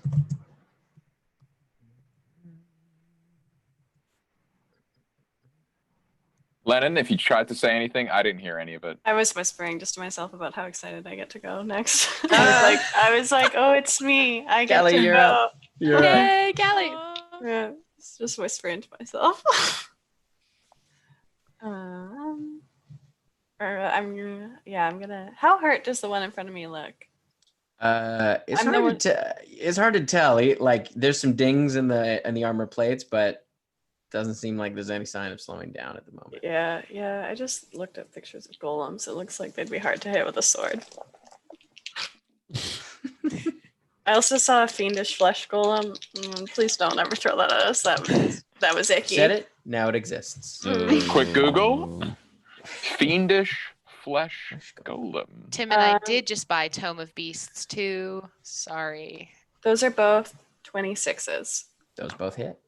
Oh no, this thing is awful. Now I need to see. Okay.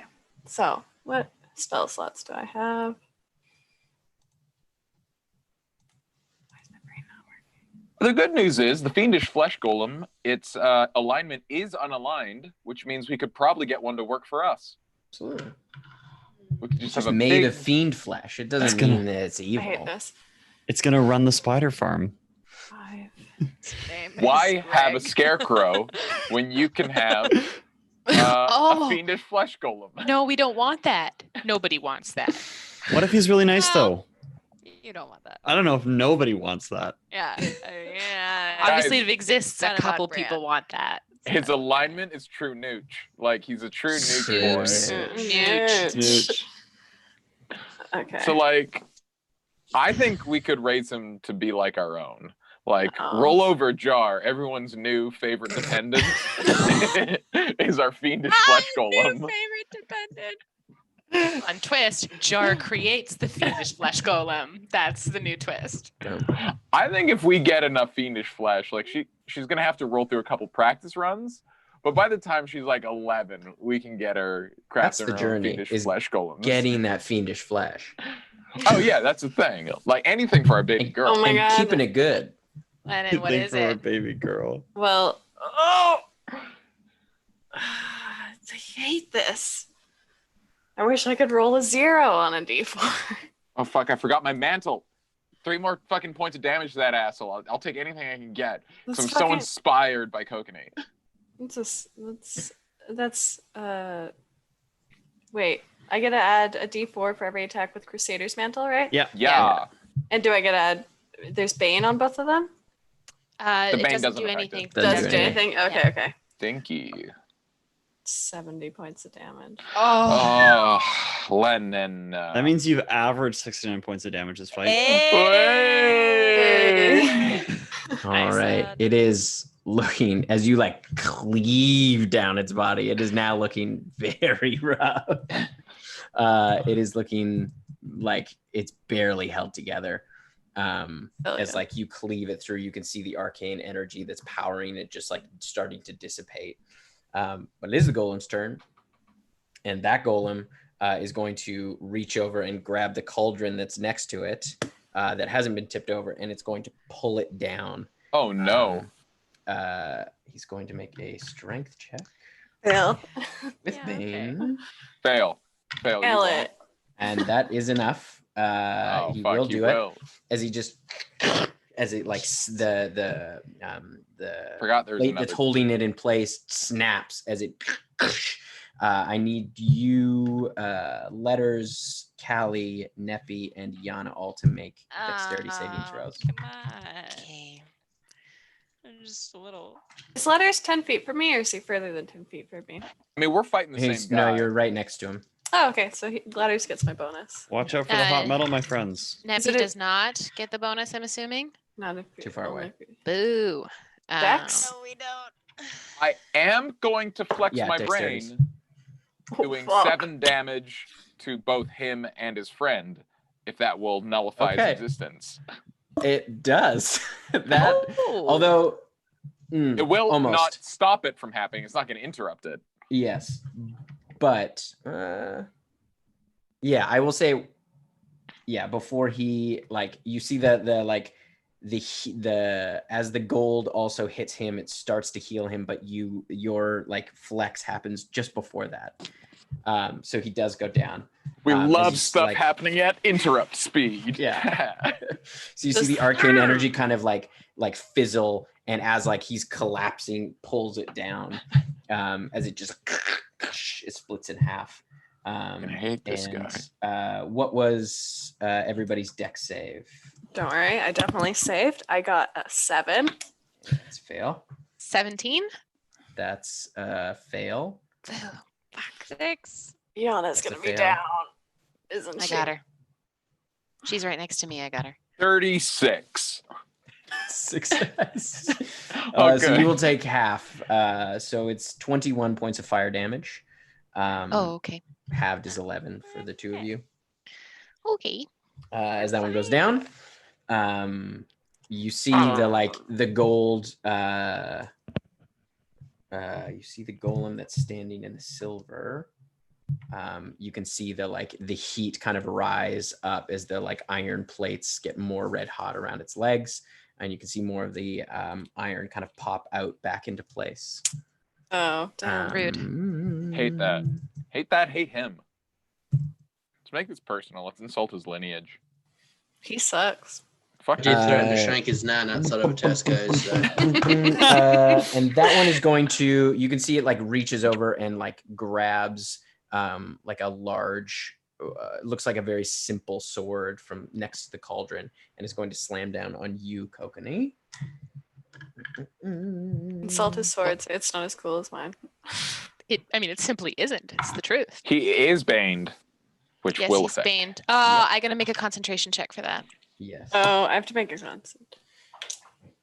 Oh, we're fine. That was a dirty 20. Make a difference. That's a 27 to hit for the first one. I'll allow it. Yana, you no longer have Shield of Faith. Okie dokie. And the second one is a 25. That also will be fine. All right. So you take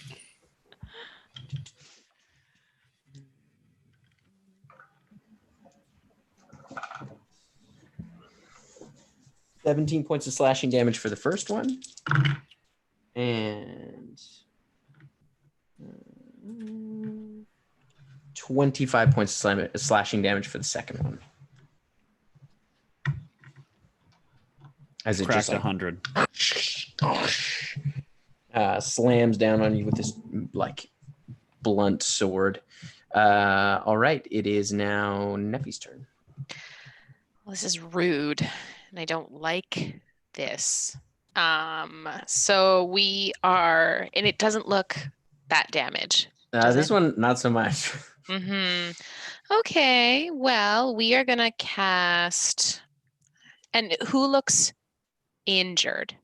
Like all of us, but who's bad? Not bad. I'm assuming Yana would be. Super fine. Yana, how are you? Ow. Okay.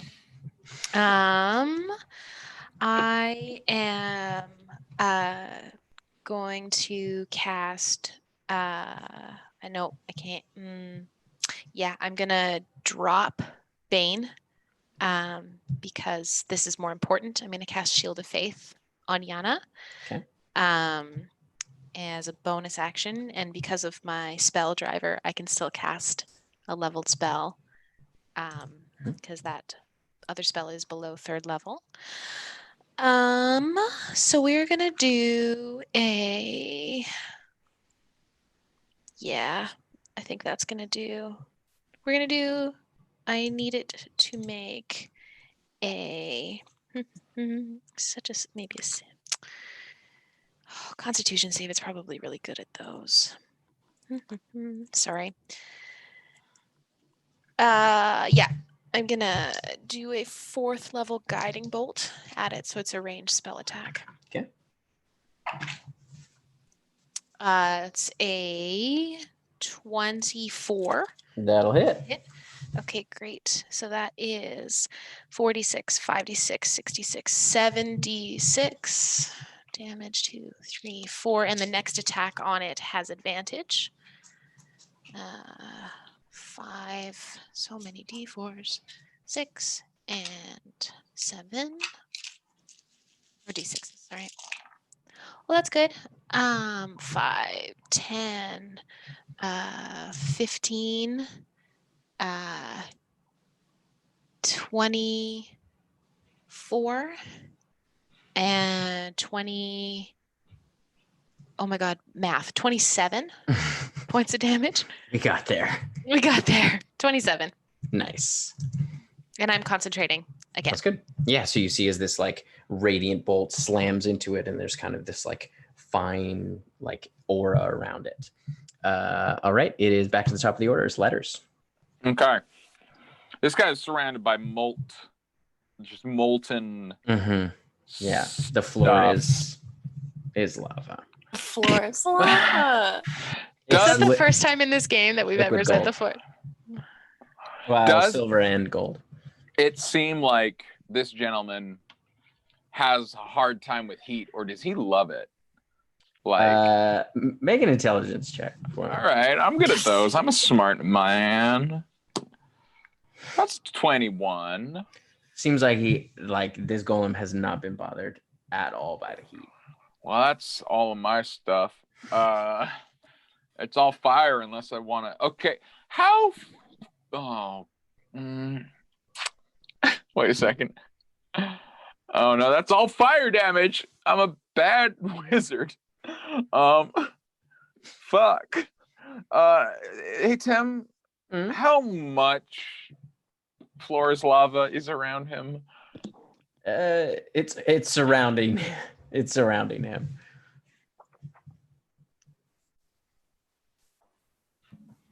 If sometimes you gotta not run into the lava. Sometimes you just gotta make that call. Okay.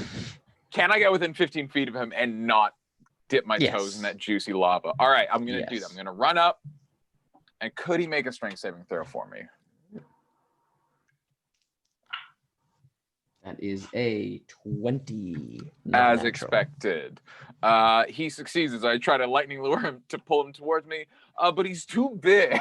He's too big to pull, so I'm going to use the rest of my movement to just run away, because I'm not useful in this fight. I'm just going to run to be far away from everybody, to just limit the amount of damage that can be dealt to us collectively.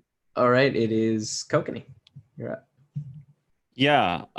So am I standing in the lava? If it's all around him? It is all around him. You were near the door, so the other cauldron that got tipped was on the other side. Okay. So Neppy, Yana, cool. And actually, letters you would have run through. You would have had to have run through some of that to get out, because you got hit with it, so you would have taken a bit of damage. Oh yes, I did get lava a bit. Yeah.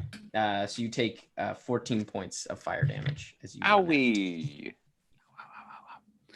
From where I was standing, I didn't use a spell, and I still got my bonus action from where I was standing. Could I have Misty Step to avoid that damage? Or did I start in it? You started in it. Like it hit you. Ow. I will pull my sword and run up and take some attacks. So you do take some damage. You take 9 points of fire damage. Okay.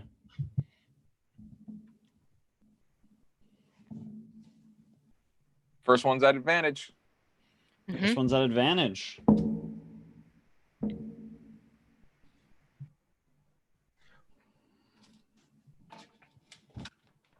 Did none of that first one hit?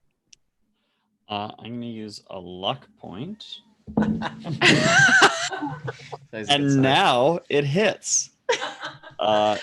Second attack will be a 29 to hit. Sorry, the first one was a 25. Yeah. And the third one will be a 27. Yeah, those all hit. Cool. Tear it up. With luck, it just hits different. First one's 14 points of damage.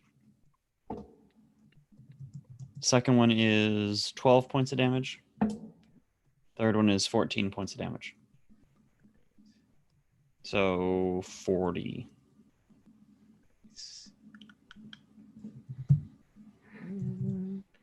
As you just slash across it. You manage to like kind of scrape it up pretty good. But yeah, it's hard to tell kind of how much it feels the pain. Does it look like sorry, you can't tell whether or not it's getting close at all? I mean, it does seem like you're hurting, like you're doing damage to the plates, but it doesn't seem to be stopping it. Okay, I'm gonna action surge and attack twice more. Okay. 26. That hits. 20. That just hits, yeah. Ooh. Oof, dude. 12 points of damage on the first one. And 16 on the second. 28 points of damage total. Hearty boys. 4. As you kind of like strike at it again, you can see that like some of the plates are starting to kind of jostle and become more loose. It does seem like it's in rougher shape, as you can start to see the kind of arcane energy slipping out of it. Yana, you're up. Get it, Yana. Okay, I am needed to make. Who's gonna be good at that actually? I mean, you guys have never fought one of these, so you don't know what they're good at. I feel like he's probably good at Constitution, but I'm gonna do it anyway. Can you make a con save for me? That is a 24. Rude. Okay, it's gonna take half.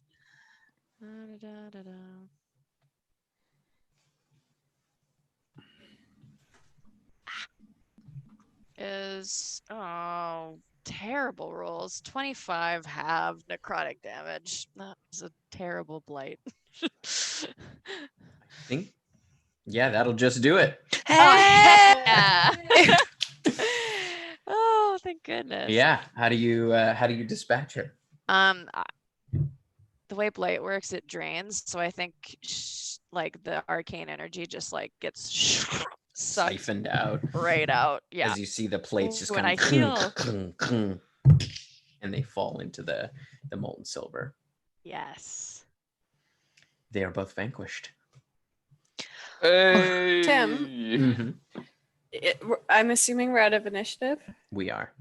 Would Callie take damage because I'm standing in the molten gold You as do, I yeah. step out? Yeah. Yeah, I'd like to get out of gold, please. So you take 10. Everybody who's leaving, like as you're heading out, you take 10 points of fire damage. So We need Yana, to get the table through.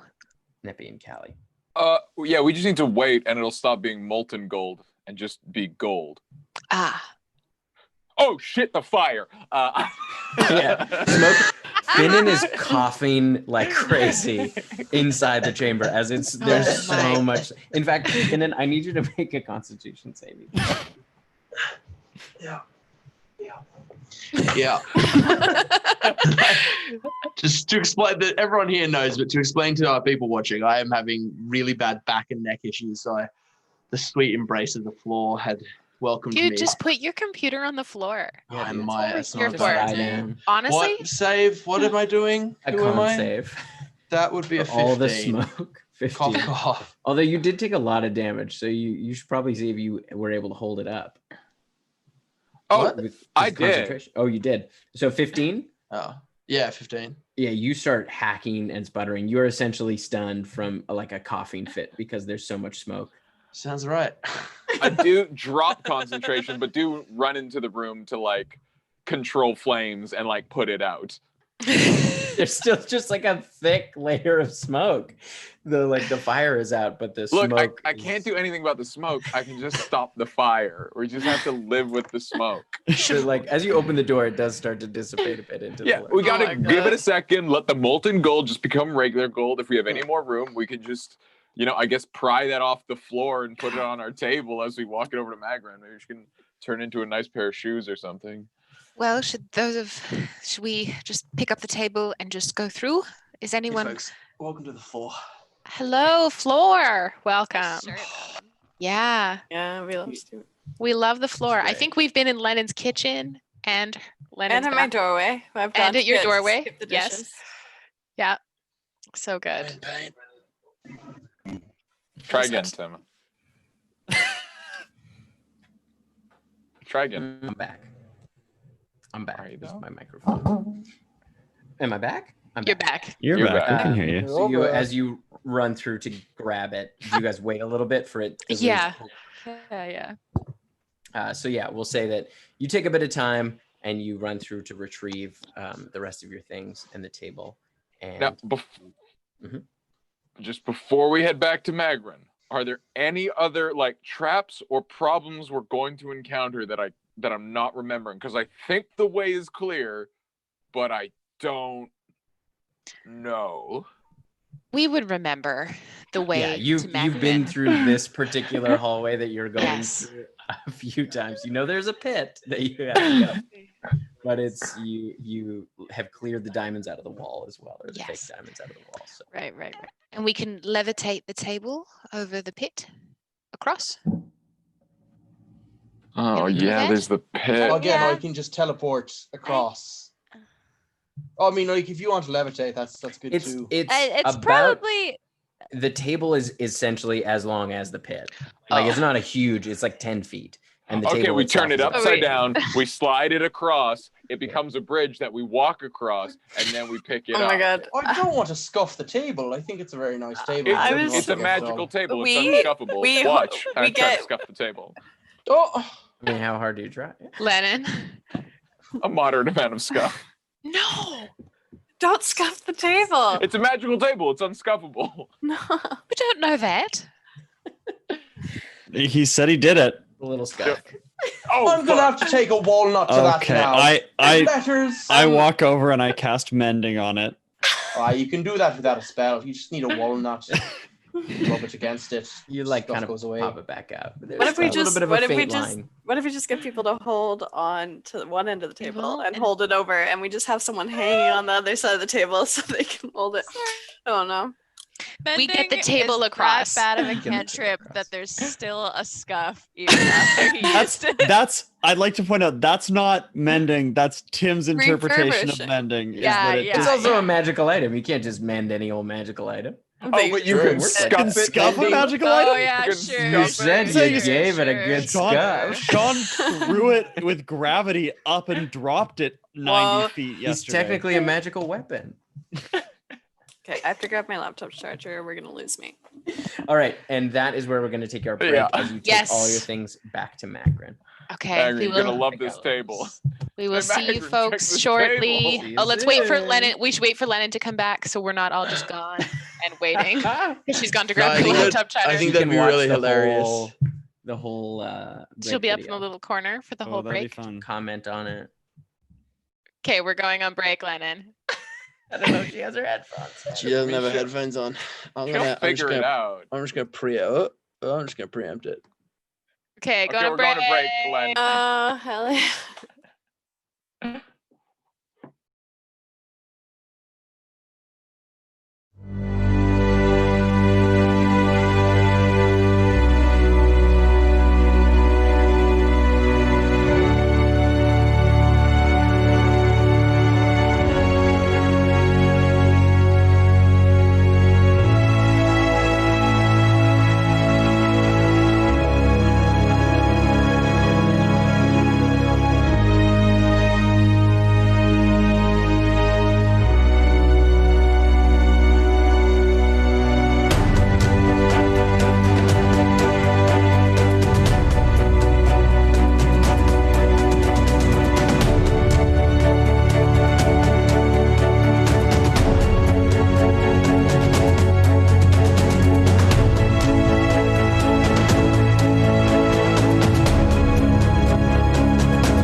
Hey folks, Emma here. So, do you experience lore panic? You know, that deep, dark, sinking feeling that your DM or campaign notes are missing and disorganized? That you've forgotten an important plot point and it's going to send your life into a swirling void of angst and regret? Well, if you're like me, then you'll be happy to know that Blackwater is here to help. Yes, you, little lore keeper. We're really proud to announce our partnership with Silverwing Armory. Silverwing Armory is a Canadian company that specializes in gaming goodies, RPG resources, and nerdy necessities to help plan your campaign. My personal favorite are their campaign notebooks. Each of these beautifully designed books is handmade and crafted, showcasing original designs by the creator herself. There's enough that they'll match perfectly with wherever and whenever your game is set. They're also fully customizable, with different types of paper, dotted, lined, or graph, whatever works best for you. Finally, they're system agnostic, so no matter what game you run, from D&D to Call of Cthulhu, your lore is kept safe and organized however you like it. Head on over to their Instagram and website at Silverwing Armory and use our promo code Blackwater for 10% off at checkout. It supports this amazing Canadian business and helps support our stream and the story we keep telling week after week. So you get less of this and more of this. Silverwing Armory, for the lore keeper in all of us. Enjoy the rest of the show.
Oh, hey guys, it's me, Adam, and I'm here to talk to you about the sponsor for tonight's episode, Legendcraft. Legendcraft is a Canadian woodworking company that makes D&D and tabletop gaming tables and accessories. They are a couple of passionate crafters that create items that will instantly become a highlight of any tabletop or RPG player's game night. An absolute favourite of mine is the Mountain King board gaming table. This table is bonkers cool, looking like it is straight out of a Dwarven King's Hall. It's really unlike anything I've ever seen. We feel really good about endorsing this Canadian business that brings so much passion into something we care so deeply about. So head over to their Instagram at legendcraft.ca to have a look at what they're making and let them know that Blackwater sent you. And if any of you fall in love with any of their amazing products, you can go to their website and use the promo code Blackwater for 5% off. It supports a Canadian business and also helps support our stream in this crazy D&D game we love. Thanks, and enjoy the rest of the show.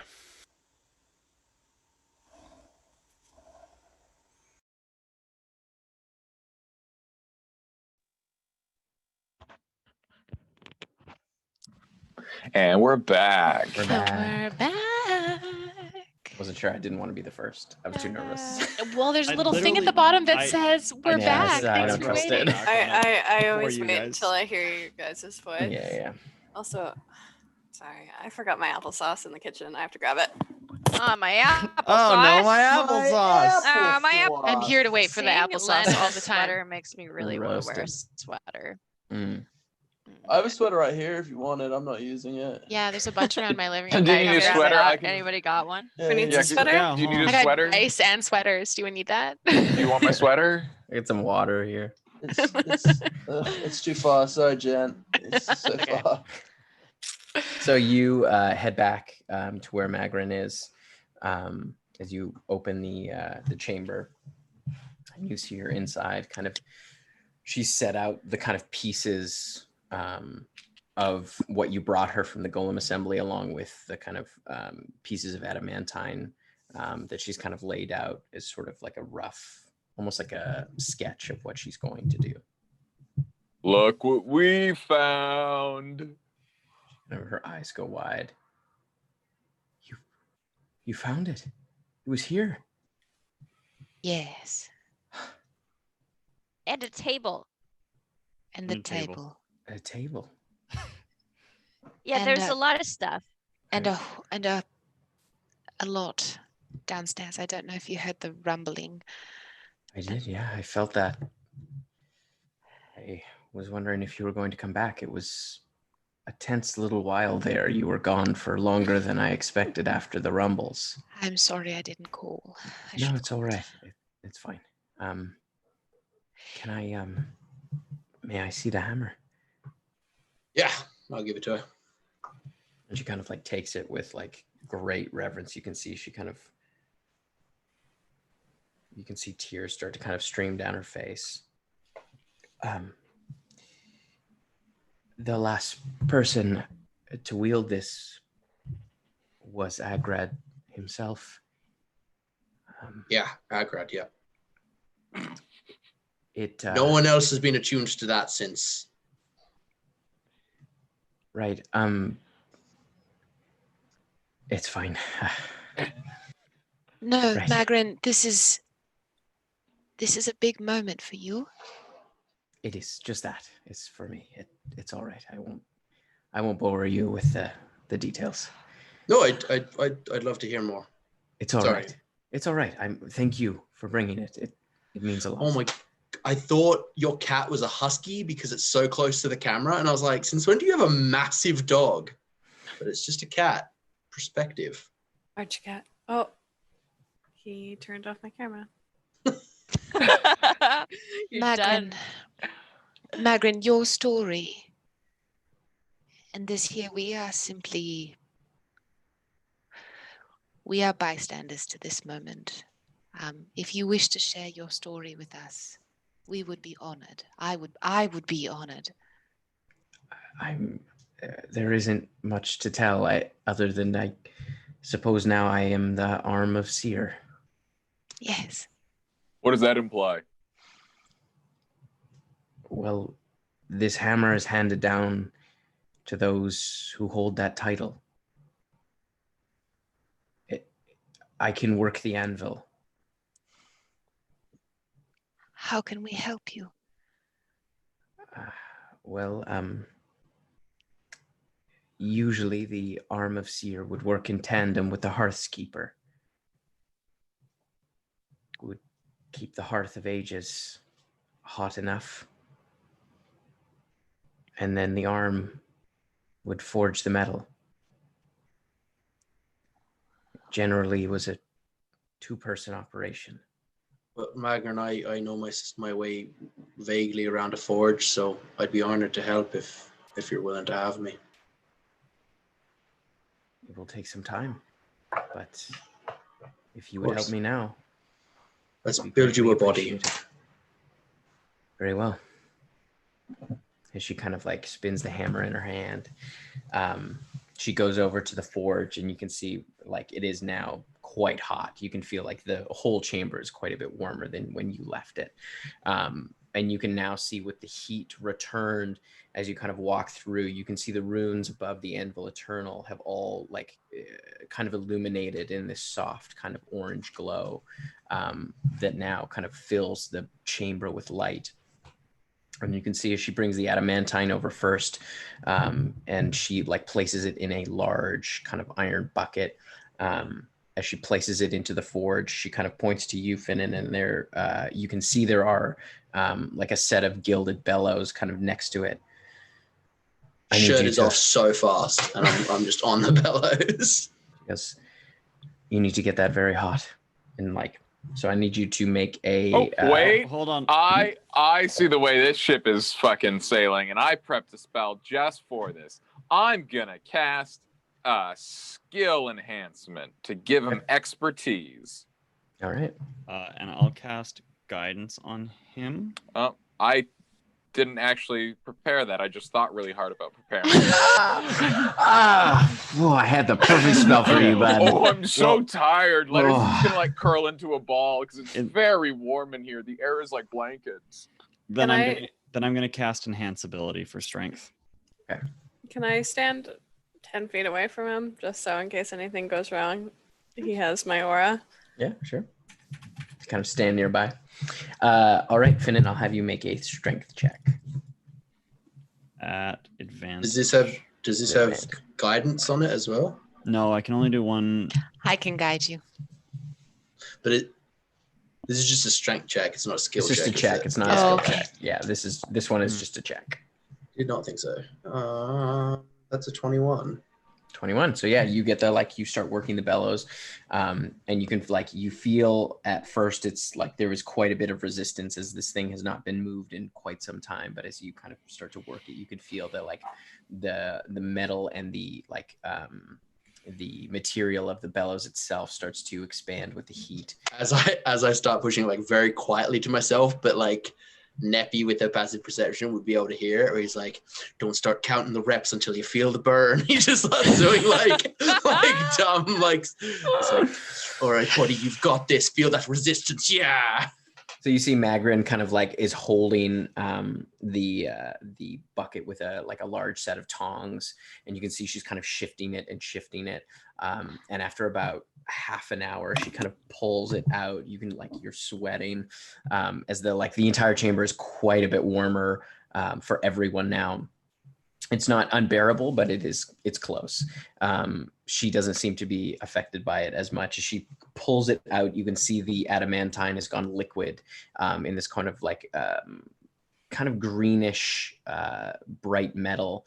As she brings it over, you can see she's laid out part of the golem that you found in the golem assembly. She's created a kind of mold with the plates while she was waiting, as she pours it in, crafting this kind of almost like a breastplate body core.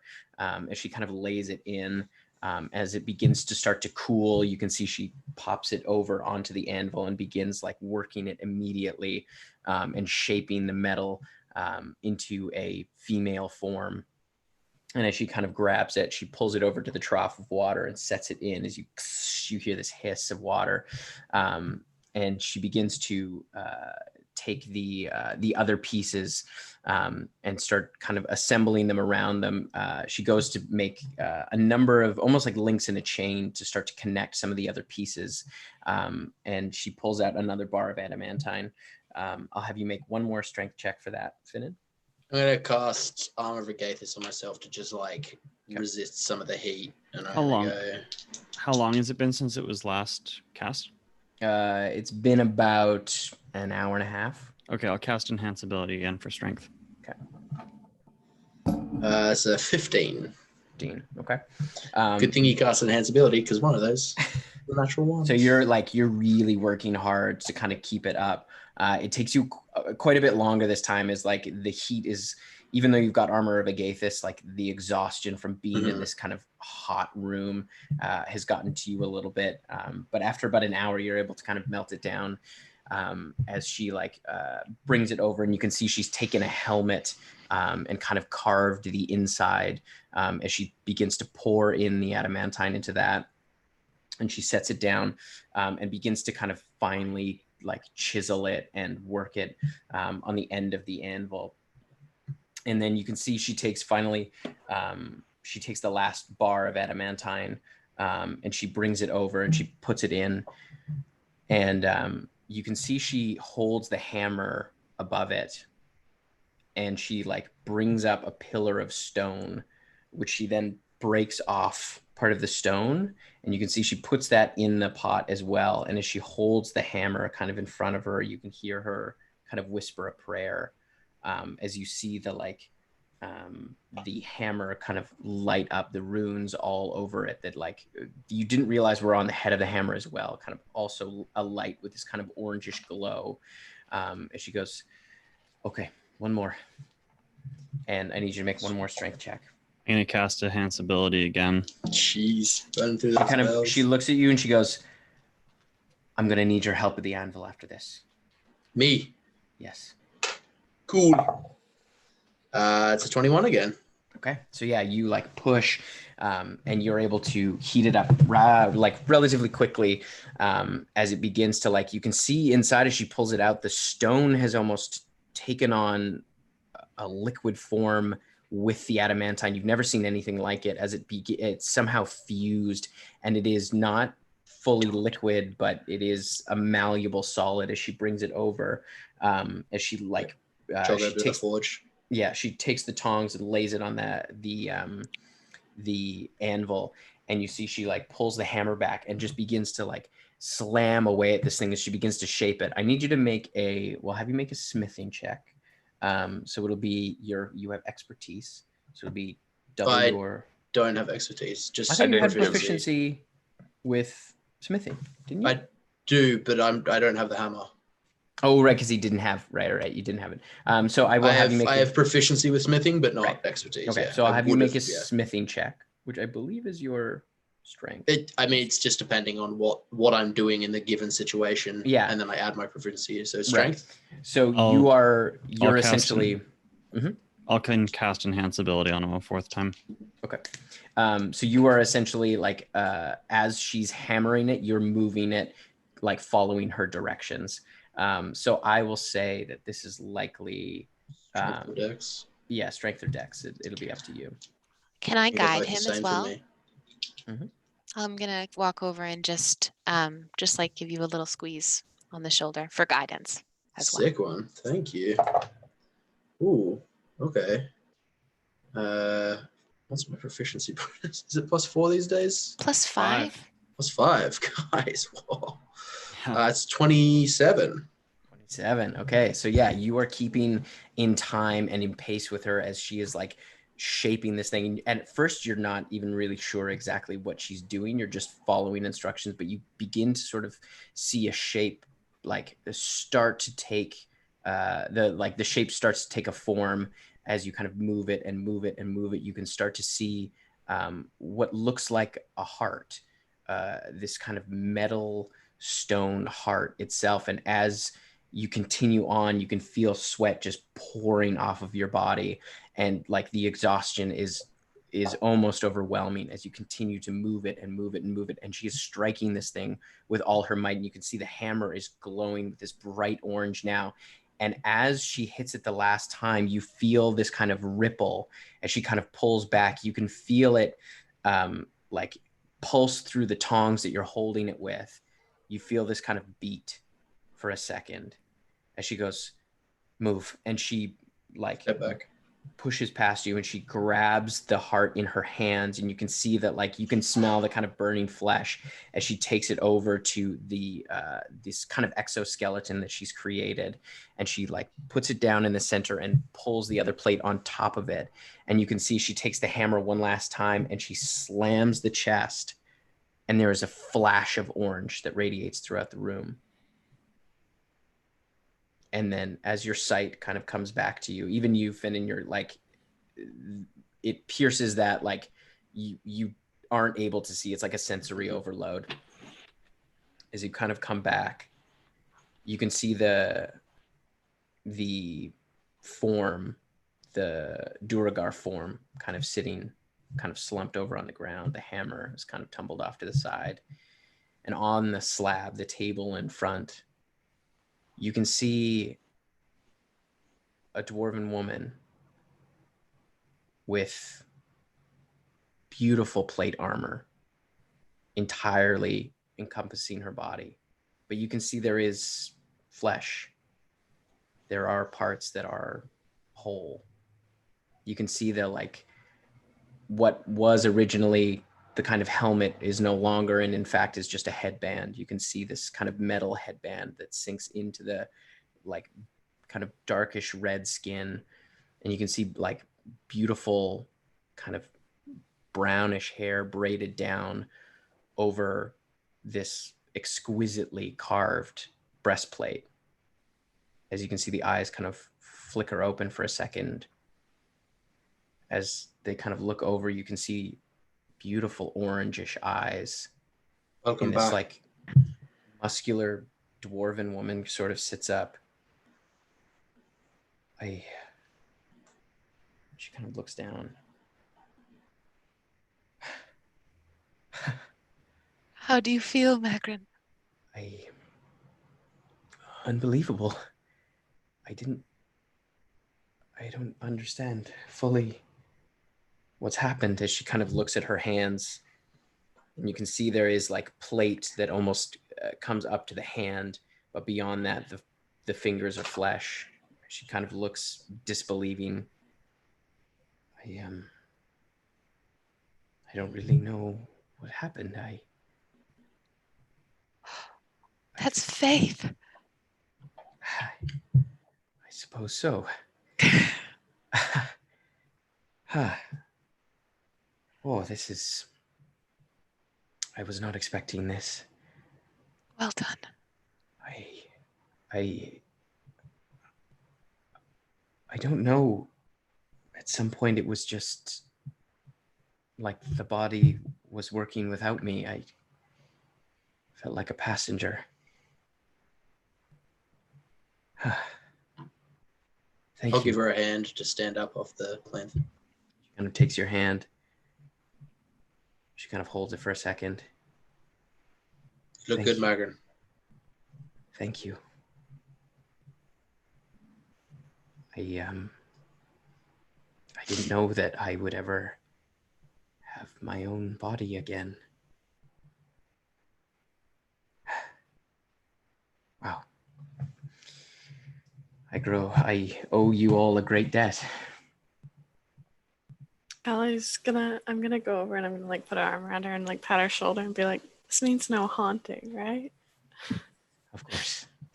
And you both feel she's warm to the touch, warmer than most. Finn, and you can feel it through her hand, and Callie, as you put your arm around you can feel it kind of radiate through your whole body. She runs warm. I lean over to Clack, and I'm just like, is that what it's like when you carve a little patch? I mean, is it like that? I think. I mean, I've never done it myself, but I think that's sort of the idea. Rad. I walk over beside Finn and pass him a canteen of water. Yeah, I think you did what? You did well. Thank you. Yeah, I'm fucking beat. I know. Y'all wanna- were planning on kind of going in deeper, right? Nap Go- time, please. Go sit down.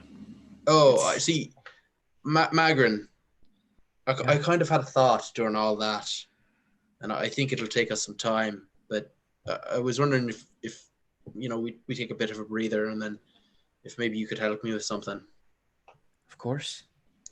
You see, I've got all this cerussite, and I hold up a handful of cerussite that I've been collecting, and I got this tooth of a dragon god, and I kind of want to make him into a sword, just, at the greatest forge of all eternity or whatever. And I thought maybe you could help me make a really dope-ass dragon tooth cerussite sword.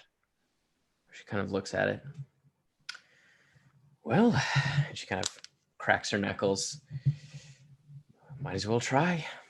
Let's do it. I can provide some magic. I'll need a breather, but while we're making it, I can kind I'll of need to pump in spend some magic. time thinking about it. Yeah, no, we could. Do you want to? We can sidebar and have a little blueprint discussion. Actually, Kokanee, you design things all the time, right? Yeah. You want to help us blueprint out a dragon killing sword? That sounds awesome. I'm thinking the tooth of a dragon god would be great to kill the new dragon god with. That's kind of my whole cyclical nature. Was it Tiamat's tooth? Tiamat. This is the tooth of Tiamat. She was not a good dragon. No, she wasn't. No. Just be aware. It may hold some residual evilness. Yeah, no, I was thinking about that, and if we have a real good amount of time, maybe Neppy could do something about that, but that would take a proper day. Well, there will be, Magran, with what I was asking you before about the Hand of Ire. There will be a time where I will have to hallow something, and now I've hallowed grounds before, and that's taken me 24 hours to do, and quite a bit of magic. But I've never hallowed an item before. And my sense is that, I'm going to try. Do you want to do a test drive on my tooth? I could. So that I can have a holy cerussite dragon slaying dope sword that's twice the size of that I am, but somehow light. I'm thinking I'm going to call it An Ime. Right. That's a very difficult word to pronounce. Could you not add some consonants in there?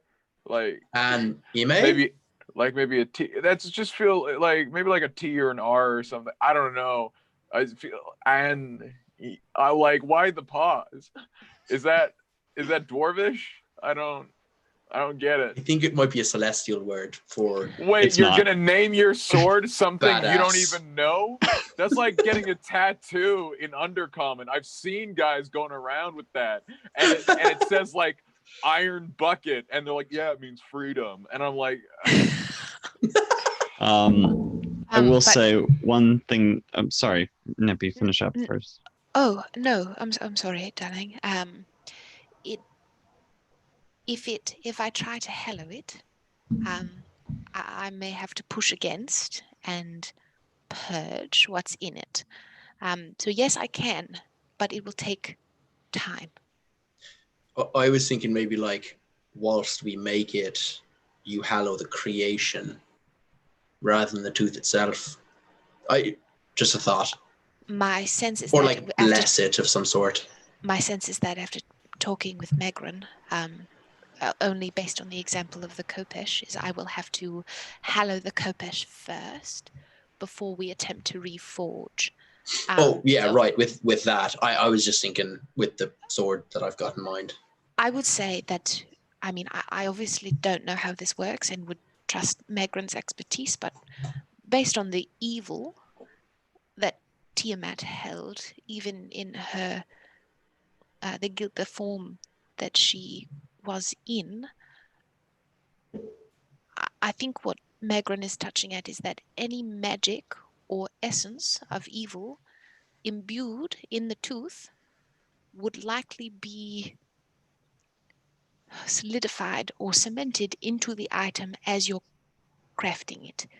So it would need to be purged first before attempting creation. Does that You know, that makes sense. Smart people in the room, if you purge the evil out of the tooth, is it going to make the tooth all shitty and brittle?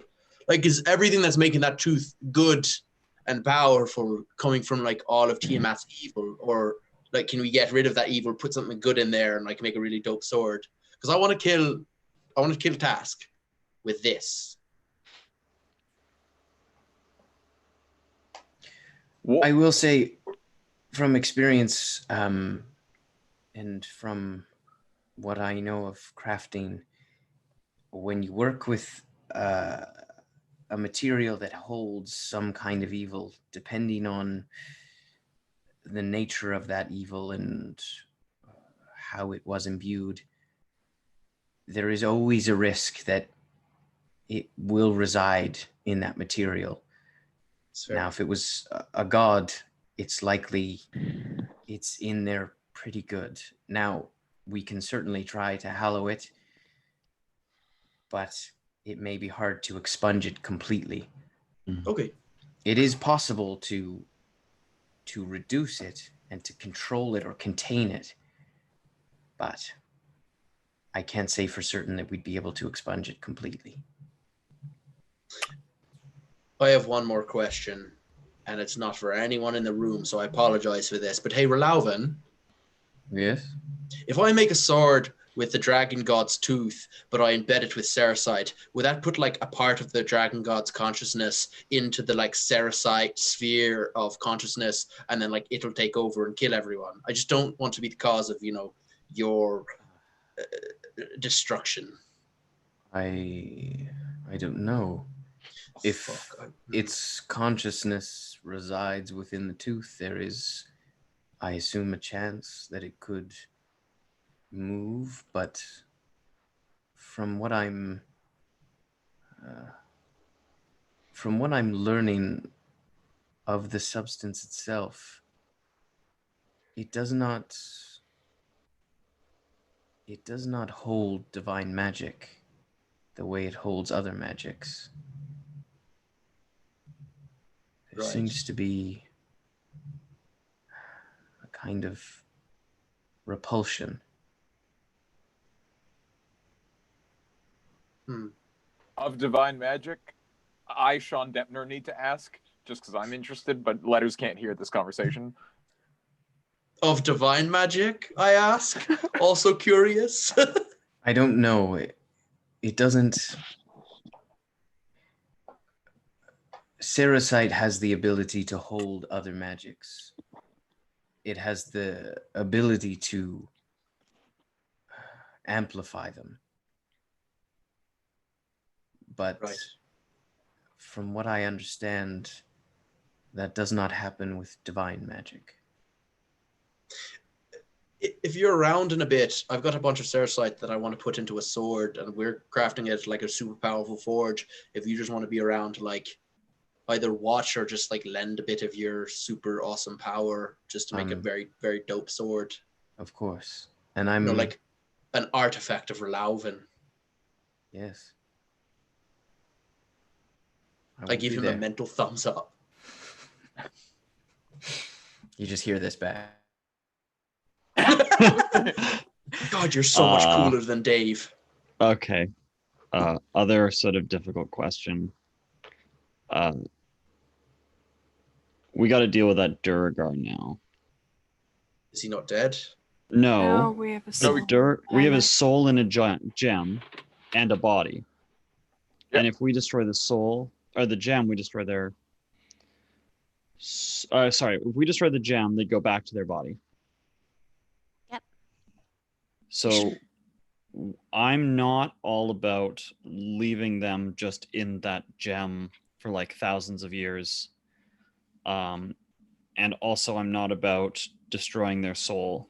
I'm not super opposed to putting them back in their body and then killing them so their soul can move on to wherever it wants to go, or like letting them go. But whatever that is, we got to do it.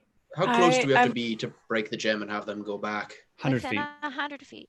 We also should not do that in this room. Yeah. No, that's what I was thinking. Can we like deposit them somewhere, hide 90 feet away, crush the crystal, and then just sneak away, and they can just like wake up confused? Also, Kelly was going to say something there. Yeah, sorry. I was hoping we could, just put him back in the room where he was. Put his body back and put his soul back. And just like leave him.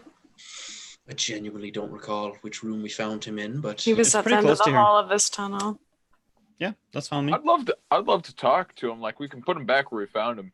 I mean, he can hear this whole conversation anyway. Yeah. So. Yeah, he's really? in the gem. Yeah. Shit, so he knows the location of this then. Yeah. I don't know if Where I did want we put someone... the gem? Is it It's in, in my bag. Bag of of holding? He... Nope.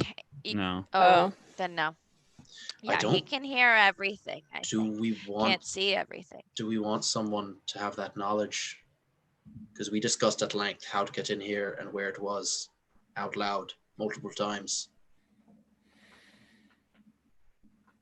And how pets reproduce. And how pets reproduce. He is very well informed about how pets I mean, it's have not a children. secret in the scar.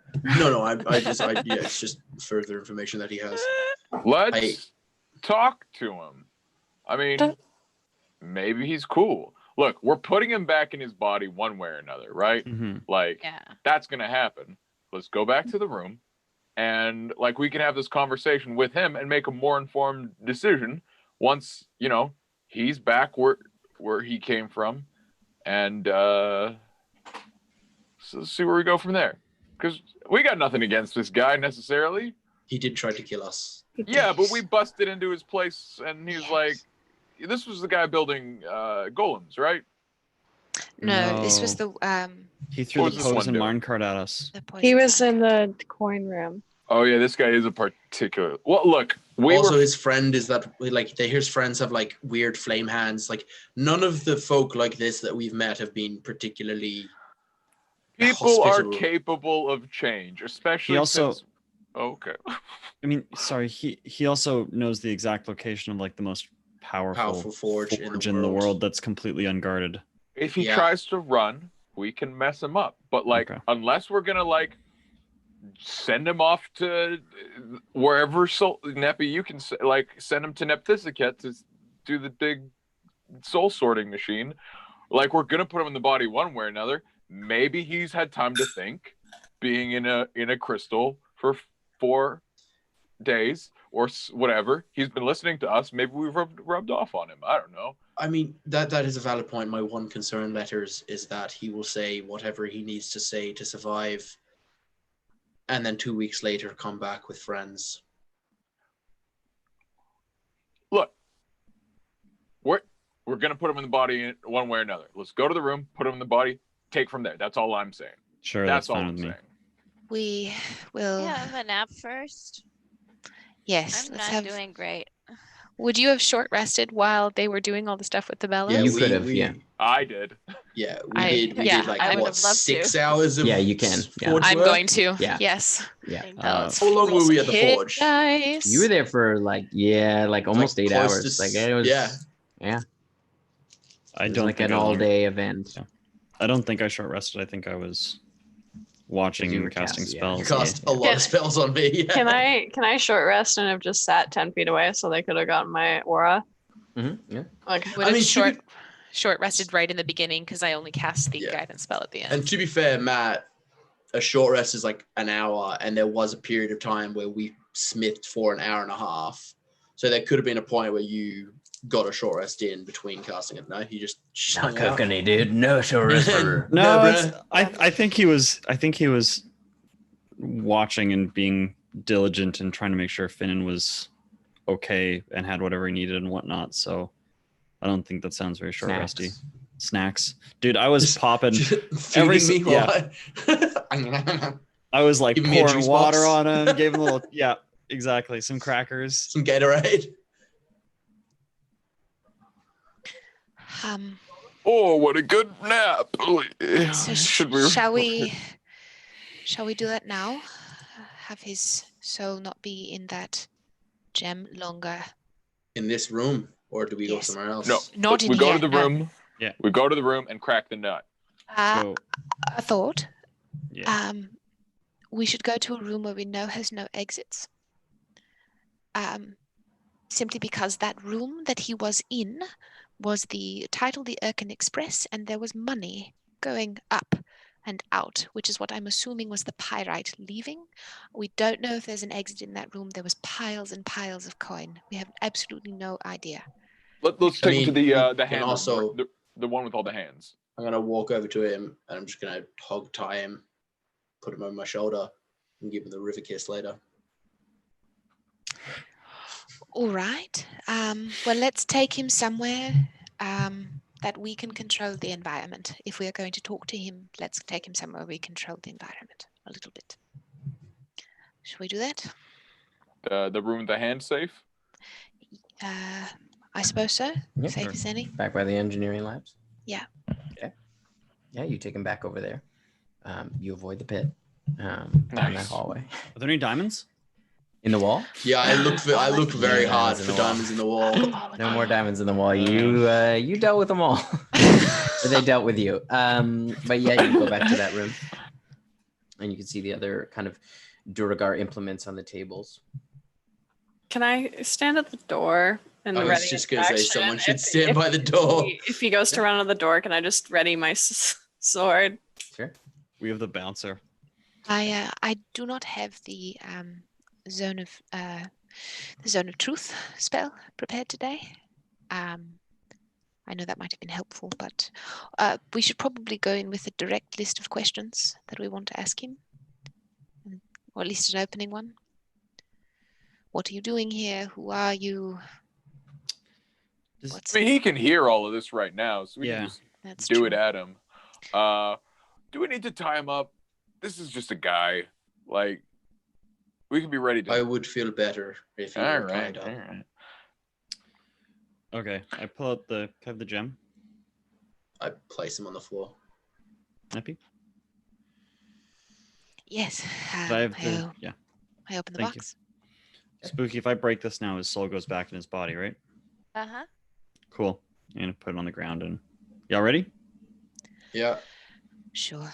I smash it with the butt of the gun. It's tough. Smash it. You see it kind of cracks, and you see this kind of like a wispy, sort of whitish thing kind of drift across the room. As he kind of. He probably only speaks Undercommon. Nice. I'm gonna ready hold person if he tries to run. Tim. Hey, guy, I say in Undercommon. Yes. Hi. Wow. I mean, you know who we are. We've been talking, so, like, you know who we are, right? You've been listening to us talk. I heard, but I don't understand. I don't know what you were talking about. You don't speak Common? No. Oh, guys, he doesn't speak Common. Can I perception check that? And someone roll some insight. Insight. Yeah, that's what. Yeah, insight. I'm gonna insight that one. Yeah. Then he didn't hear or see anything. He isn't speaking in common. Do they have disadvantage to insight another language? Yeah, you wouldn't know what he's talking about. I feel like the inflection. It's true. I feel like the like tells of lying are pretty language. You also don't know what he's saying, so that like you're not really sure what you'd be sort of inciting. Well, I got a 27 insight check. Letters could insight check him. I mean, Clack could. I've got a -1 to it. Yeah, that's a natty I like one. to think Clack Seems is legit to so me. wise. Pretty Clack trusting. Clack's like, I mean, I don't know. Hey, what's your name, man? My name is Golar. Golar. What is your name? Oh, hey, I'm Letters. We're Blackwater. Did you work for Erkin and Task and all that? Yes. What if I told you that doesn't exist? That shut down, like the whole Task situation. Like Task is out and doing their thing. You know that they've arisen. Yeah. But like this whole operation is shut down. How does that make you feel? Well, it had stopped a few days ago. Did the devils come back? No, someone else. Someone else did a bunch of stuff. Which devils were those? Those dragons. Oh yeah, no, dragons haven't shown back up. Someone else did stuff. So I guess my question is, what's the next step for you? Like, well, Where do you see yourself in 5 years? Task has ascended. Yeah. So good job. I will await my riches. Are you good with those squeezy things that breathe all the air on forges? The golems? No. We've been using the word a lot. Bellows. You good with bellows? I can work a bellows, yes. Yeah? Sure. Because I've got a friend who needs a bellow apprentice. Because apparently it takes 2 to make all this stuff, and we've got stuff to do. I mean, if you're just waiting for your riches. Fuck.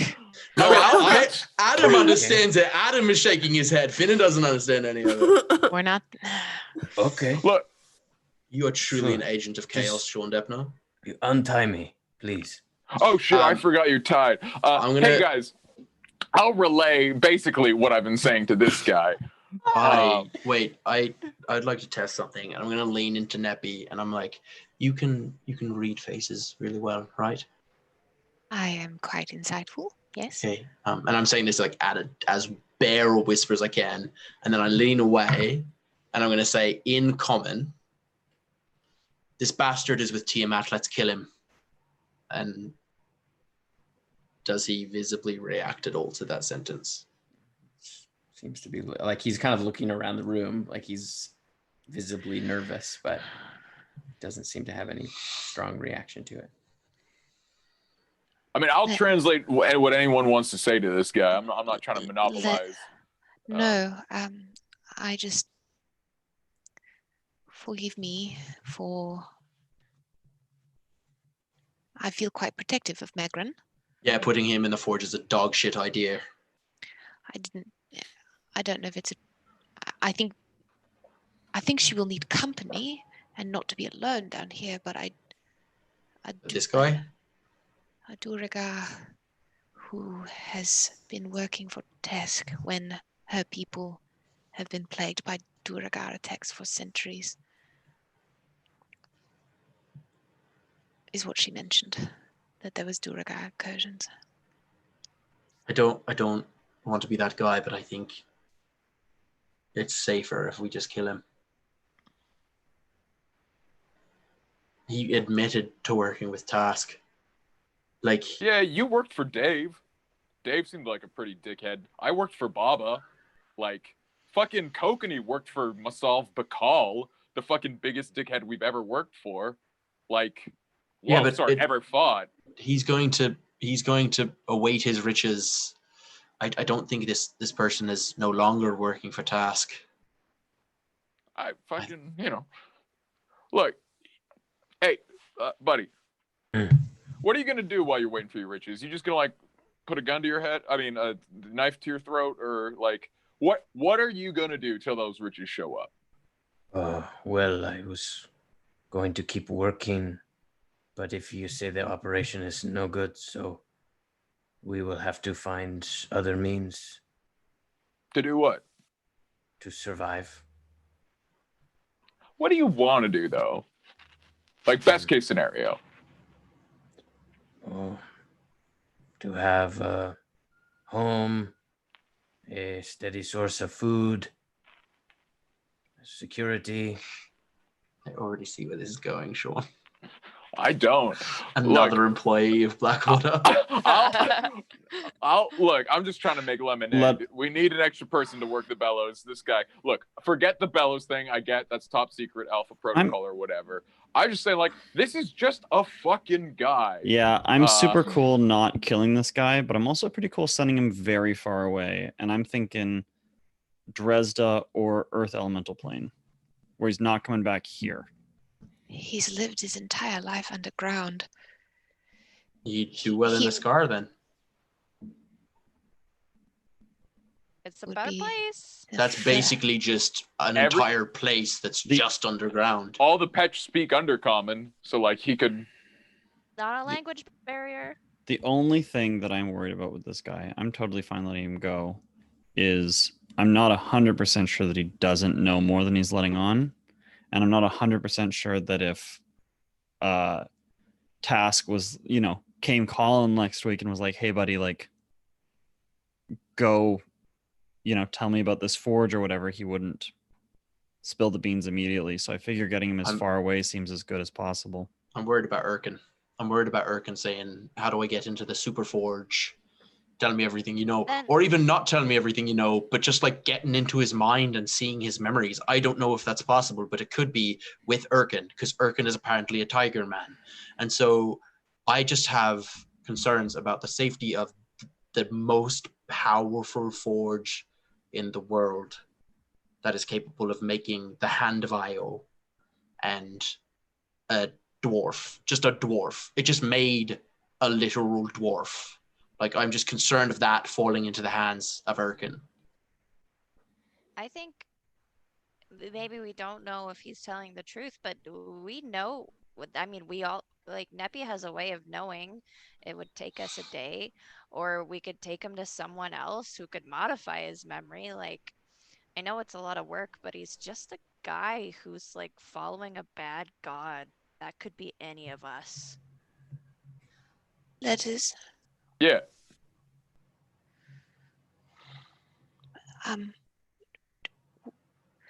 I'd like to ask him something. I'll translate anything you want to say. Go. You can. It's almost as though you could talk directly to him. And his name is Gola. Yes. If that's what I said. Yep. Yes. Kind of perks up as he hears his name. Gola. Do you know who Nepthisiket is? He kind of like looks at you as you translate. He goes, no, I do not know Nepthisiket. Our worry, Gola, is that we cannot trust you, and there is things that you may know that you may not even have access to in your knowledge that someone could take from your mind. So that's kind of cool. Like, oh. Can I ask you something? Anything. Why did you come here?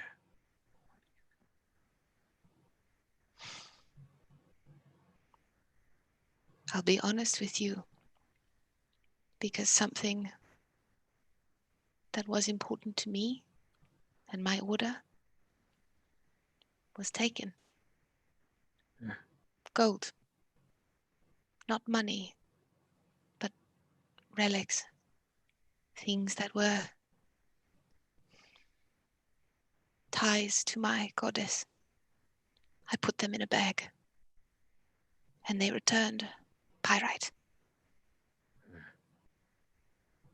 Yes, that is what we do. Why? We accumulate. For the same reason that you held on to that relic. I understand. That is our purpose. To work hard and to accumulate. So Wealth helps us, lifts us up. When we came here, there was nothing. It was abandoned. Our people were starving. So we took refuge here. And that is when he came to us. He showed us how we could bring ourselves up. Build ourselves a city like this. He found you in a time of need and gave you something to believe in. Yes. Petters, can you clarify who he is? Is it the Tiger Man Erkin, or is it the Dragon God Task? I do so. It was Task. So, I think you and I speak the same language. We speak the language of faith. Yes. Your steadfast belief in your God is the same as mine in my goddess. Can you touch your god? Physically? Hmm. No. I can. I can imagine that is exhilarating. Hmm. I am envious of that level of connection. And as one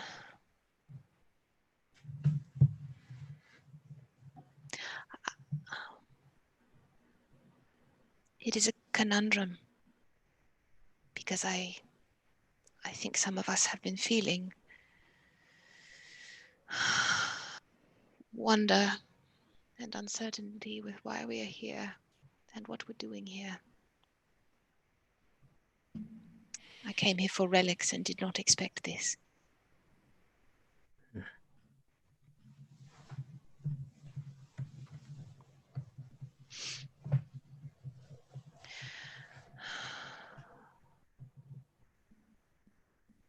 If we were to let you go, where would you go? I would seek out the rest of my people. It seems as though they have largely fled. Those we have met that have been here have been quite hostile, and rightly so. Yes, well, you destroyed the sorter. Yes. Yeah. We set off quite an alarm. Yes. And we were already weakened from the attack. The Abishai. The Abishai, the draconic figures. Right. Hmm. They came looking for her. They came with her. How was she summoned? I do not know. I was not there. Hey, what's your relationship with Erkin? He is,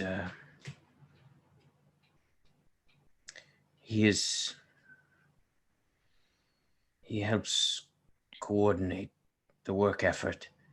Sometimes he speaks for task.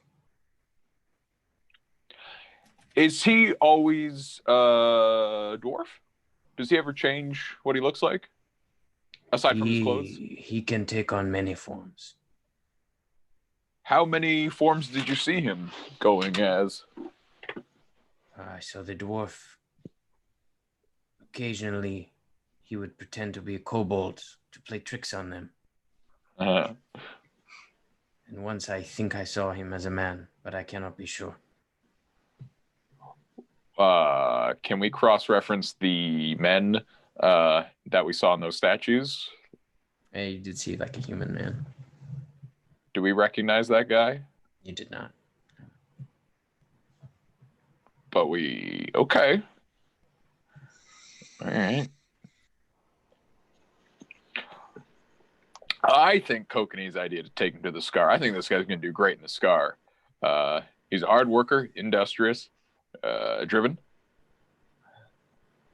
I think We can check on him if we have to. I think Erkin would have a hard time finding him. Don't think he would. I from like the door would be like, I feel really weird about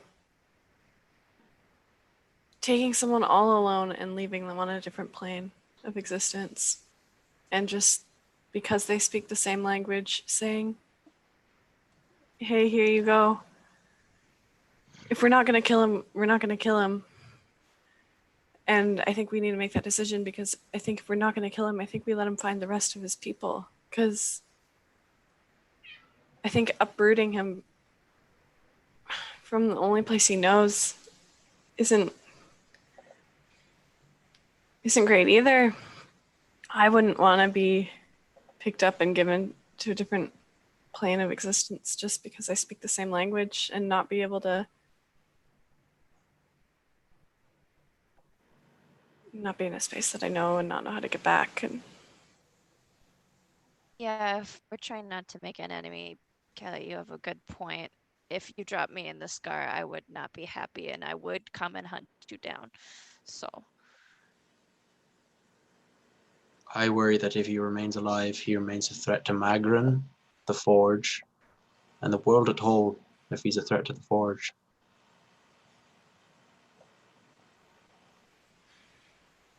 Gola, is there anything for you here now that the work is done? I don't know. It doesn't seem like it. We will likely have to find a new place.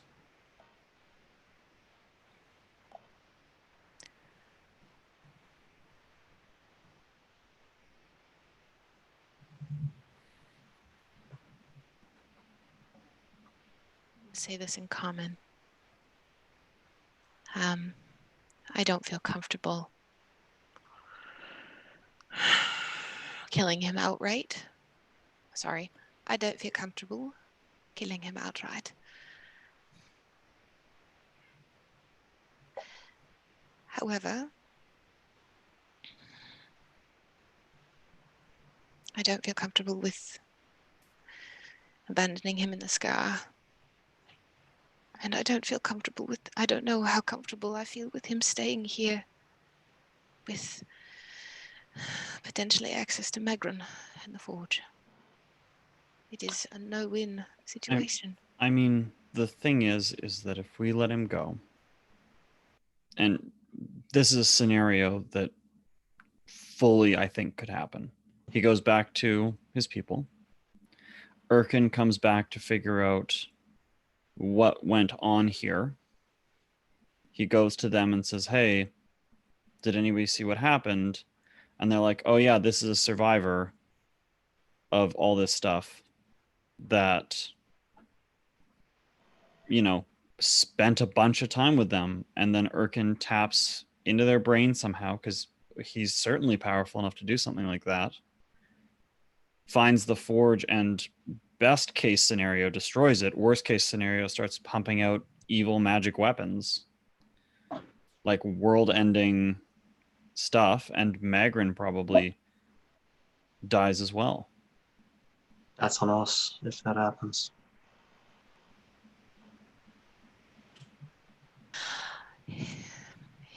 If the... Now, I feel like I cannot speak to the decision-making in the middle. Please let me finish. If the only option is death, I would like to give him the death that he wishes. Of course. A good death. And if that happens, I will be the one to take the action to do it. Whether if he would like to do that is it, because none of this feels right. But if death is the only option, then it should be a good death, one of his choosing.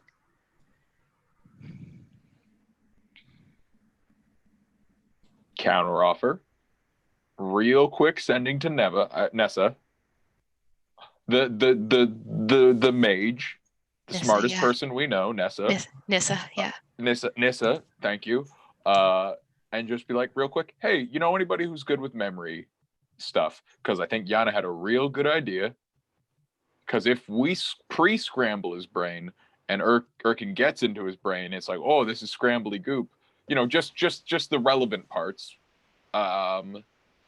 Would that be okay with everybody? I believe those sort of magics can be undone, though. I believe it's through restoration magic that it can be undone. Every way I look at this, the only solution that doesn't run the risk of this forge being compromised, if it's a matter of conscience, this might not help, but those who don't want a part of it could remove themselves from the situation.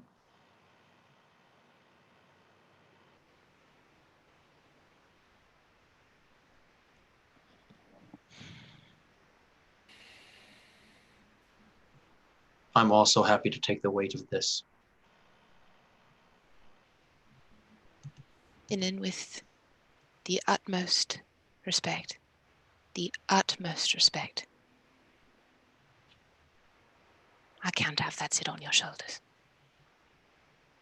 It's going to sit on my shoulders regardless, but I feel like I am one of the few people in this room who are adamant about a path, and I don't want the blood on someone's hands who had second thoughts. This is what I do, Villain. Being with someone in the moment. That is what I do. I know.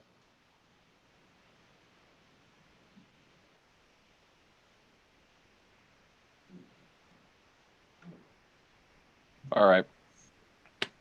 Callie.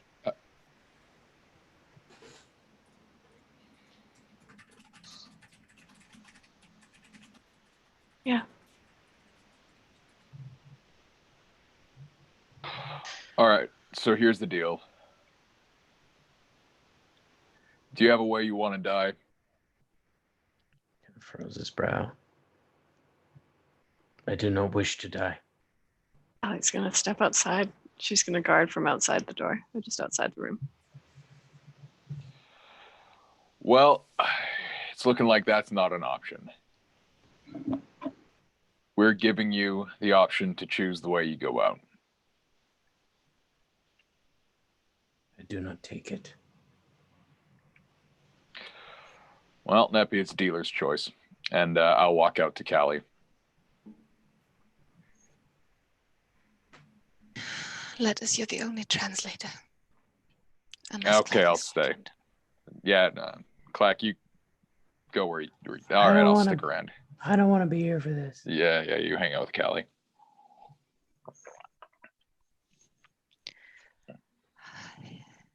If anyone else wishes to go, this is the time.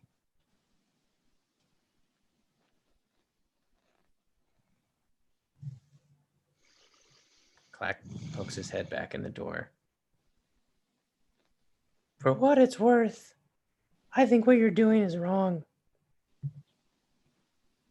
He walks back out. How the fuck would they find this guy in this scar? Like, fucking... You see Callie Clack begins to walk back towards the forge. I would follow him. I'm gonna kneel down. But I wouldn't let him go alone. I'd walk with him. If there's one chance that this guy makes it out okay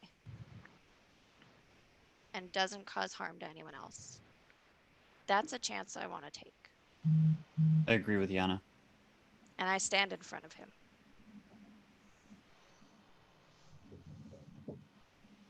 I think you're right. I don't think this is right. It I doesn't know feel we're right taking either. a risk.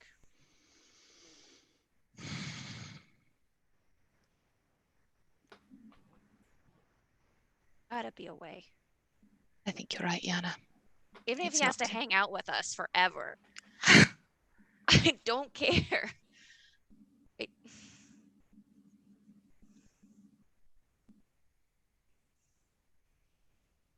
I'm gonna step back. Is there a way we can myself to imprison the edge him? of the room. Is there a way we can imprison him until the task situation has been dealt with? Task is an ascended god, Finnan. It is no longer a situation that can be dealt with for now. Well, I think the question is, can we keep him somewhere indefinitely?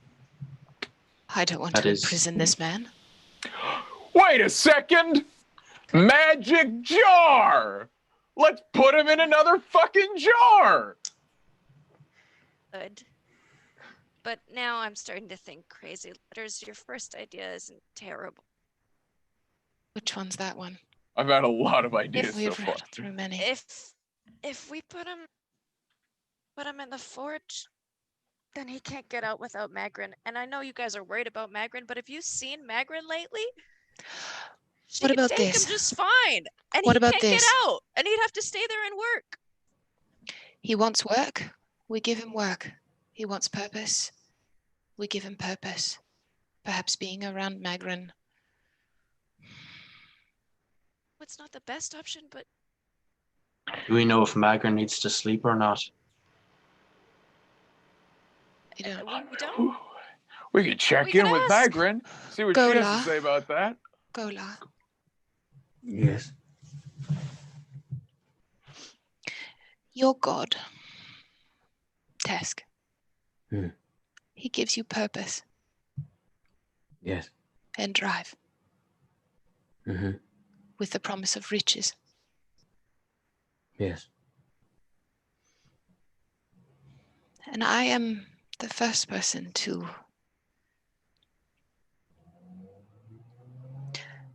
tote how unshakable I am in my faith. I don't want to kill you. I do not think it is your time. I do not wish to be killed. Then we are in agreement about that.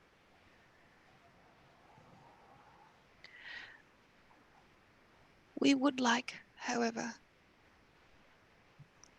you mentioned that you would go and try to find work, find something to give you sustenance, provide food. Mm. What if we were able to help provide that for you? Give you work, purpose, company. I would appreciate that.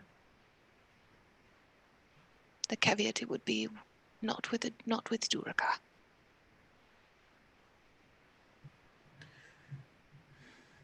If that is my path, then that is my path.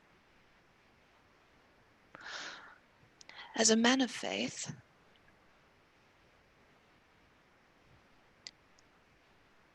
I would like to charge you with something.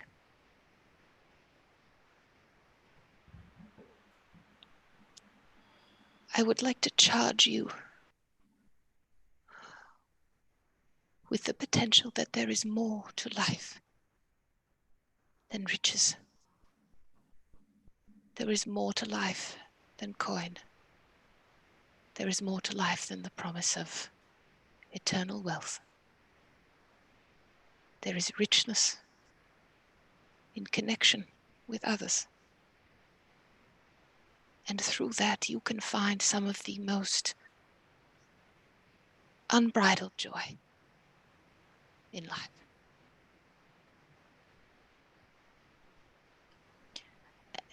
Let us said before that there is a hearth, a bellows that requires working.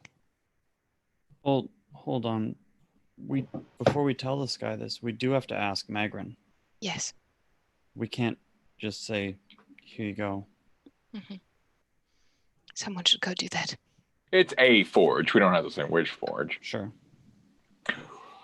But would you be cool being an assistant in a forge? Would that be good work for you? Yes. Tight. All right. Who wants to pitch this to Magran? I can. I'll go. All right, take Callie with you. I think she'll be stoked. Yes. Walking down the hall following Clack. Mm. While this has been happening, have I been able to talk to Clack? Yeah, you catch up to him. I just put a hand on his shoulder. Callie, we don't believe in the same God. No.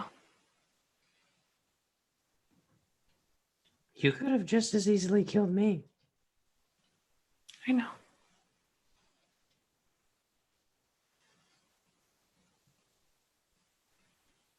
I mean, it's one thing in the heat of battle. But you took the time to get to know him.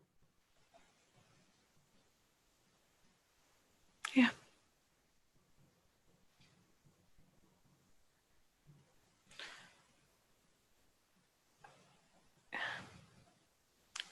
I will say, I left because Not because I couldn't stomach to watch what was going to happen, because I've seen things, but I trust the 5 people in that room to make the right decision.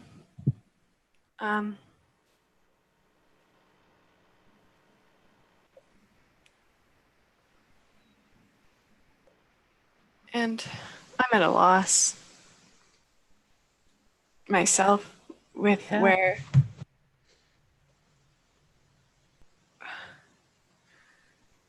with this, so I'm already pushed. I'm already at the edge of done with killing and death, and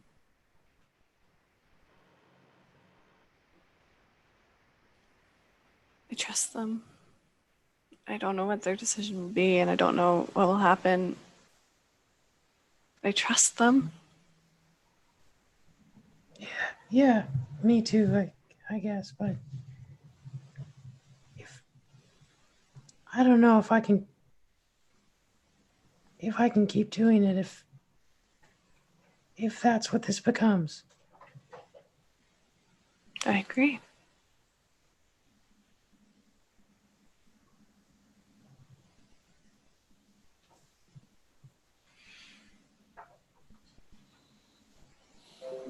Would I have caught up to them?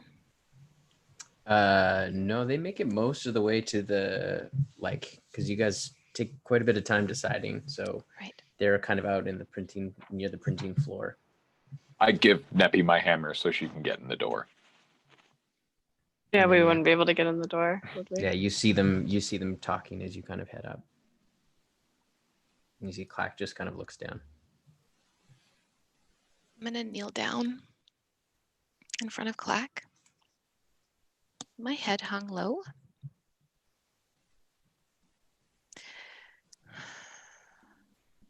Clack, do you remember when we were in the undergrove? And then outside the tomb of the Raven Queen? There was a moment before I walked off into the darkness, convinced that I had to go and find this the opening to the tomb by myself. And I looked at you, and I said that you were bedrock, that you were dependable and solid, and the group is better with you in it.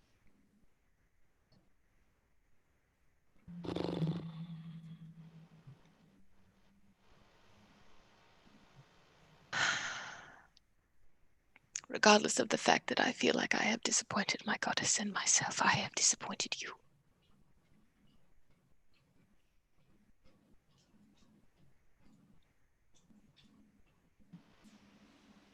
And for that, I am truly sorry. To the both of you.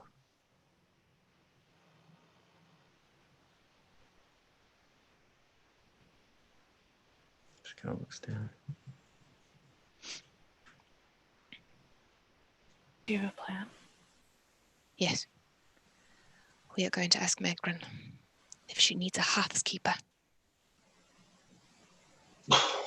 Well, Clack sorry. looks up. Just kind of nods his head. Does Magran speak Undercommon? I guess we'll have to ask. Maybe he speaks Dwarvish. And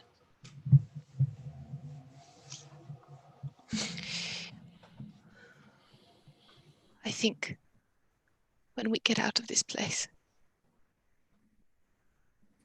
I think we all, myself included, we should probably have a good solid sit down between all of us. Talk about what we're doing and the path going forward, because I don't want anything like that to ever happen again. thank you to the both of you for your unwaveringness. Will you walk with me to Magran? Of course. So we walk over to Magran. So you head in. While they are gone, I would look at the remaining people in the room and kind of go, it seems like everyone's going to make their mind up now. But finding someone is even simpler than finding their memories. I was gone for 6 months, and Neppy admitted to me that she saw me a lot of that trip. Putting him in the forge just quickens the process if it comes down to it. And I can see you've all decided. But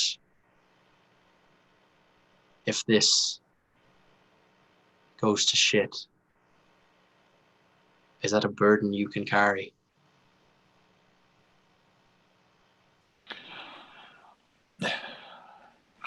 Finn, we've killed a lot of these guys here today, a lot of these people.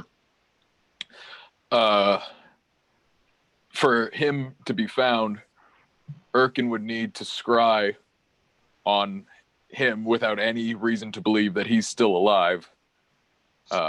What makes him any different from all the others? I'm just saying that's a chance. That's a crack in the door that we are leaving open. Also, if he scries on him, he'll be able to see a forge without any understanding of how to get into it. He will know a forge exists. And if he has the ability to teleport, which we've seen him do? Chance he ends up in lava. I guess there's a shot there. We don't know. It's an unknown quantity. We don't know what we're dealing with. And leaving an unknown quantity in that situation, like this guy, it just doesn't sit right with me. I know killing someone in cold blood is not a choice we make lightly, but in this situation, it could lead to literal disaster.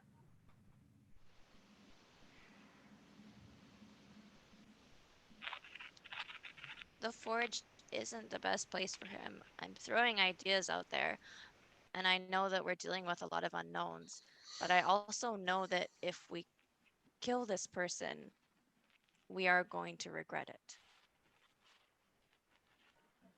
And that's a way bigger factor for me than an unknown. And I know it's a huge risk that we're taking, but that's someone's life. There's got to be a way.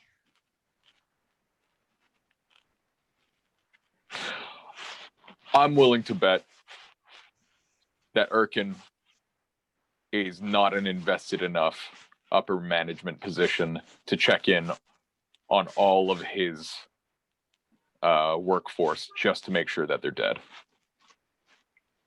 I will bet the farm on that one.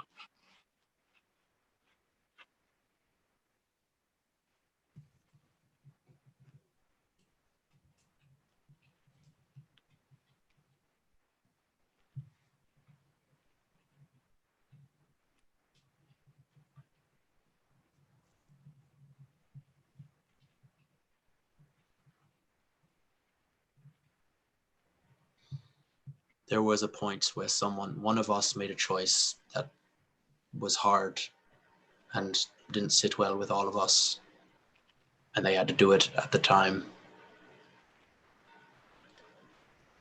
And we will have to deal with the consequences of that. I don't want to leave another element like that floating around, just something that could come back and undo us. If it comes down to regret, I would rather live with his blood on my hands than the blood of Wolfrine's or Dresda's or whatever could go wrong. Even if it is a minute chance it could happen, I'm willing to live with that.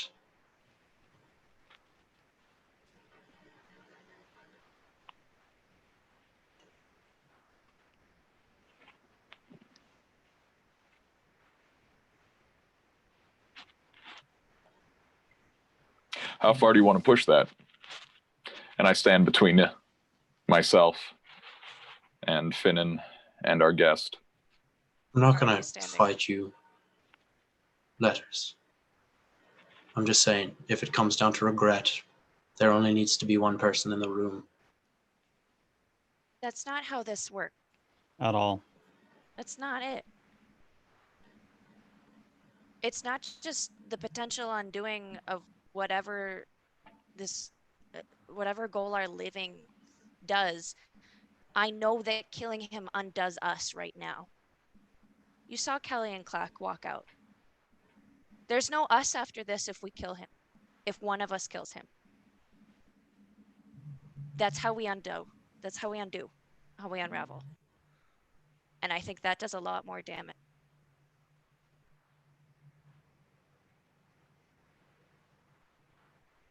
I think we're done yet.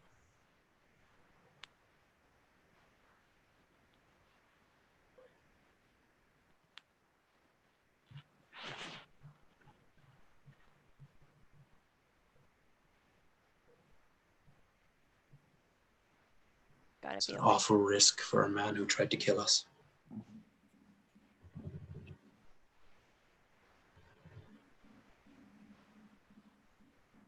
And I'd walk out.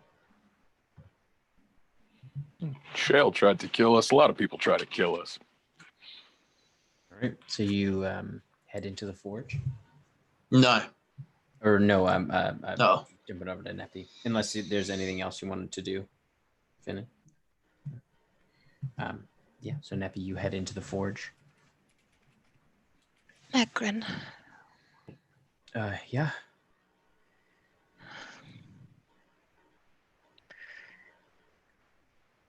A difficult situation has arisen.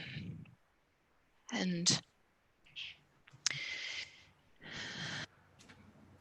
it seems that we are presented with options that range from not great to outright awful.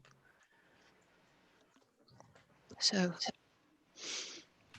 we found the Duragar that you were inhabiting. We put his soul back in his body and spoke to him. And killing him does not sit right with us.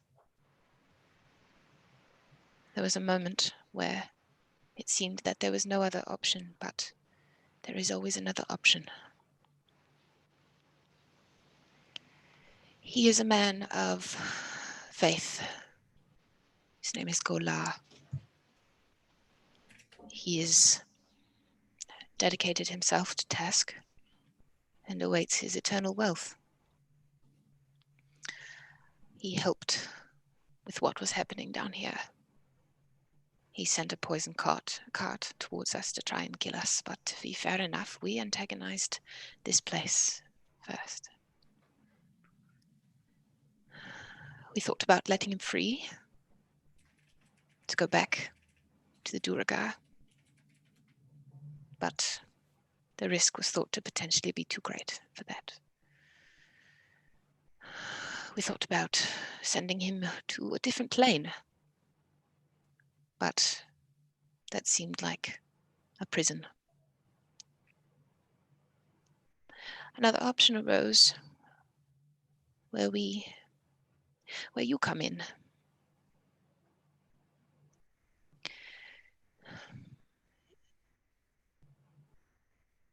I don't know. I'm a good reader of people. And he has not said anything to me that has sounded disingenuous. He seems to be an honest man. Something part of something bigger, which he didn't quite. He knew what was going on, but was not directly a part of it. He said he would work for you. As your hearthkeeper. My hearthkeeper. He knows how to work a bellows. You've been in the body he inhabits. You know how strong he may be.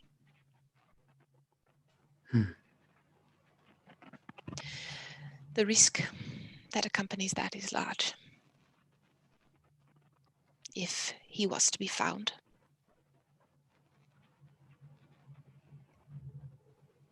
evil could come to you, though you are very capable of defending yourself. I have no doubt of that, but I would worry for you and the hearth, this place. Do you know the story of the Durgar, how they came to be? No. They were dwarves, who were driven to go deeper and deeper and deeper in search of greater wealth. And they found something. And that something twisted them, shaped them in a new way, tortured them. Mind flayers. The illithid. Yes. Now, many dwarves believe them to be evil. Simple as that. They weren't dwarves anymore. They were something else. But I was in his body. He's as much a dwarf as I am.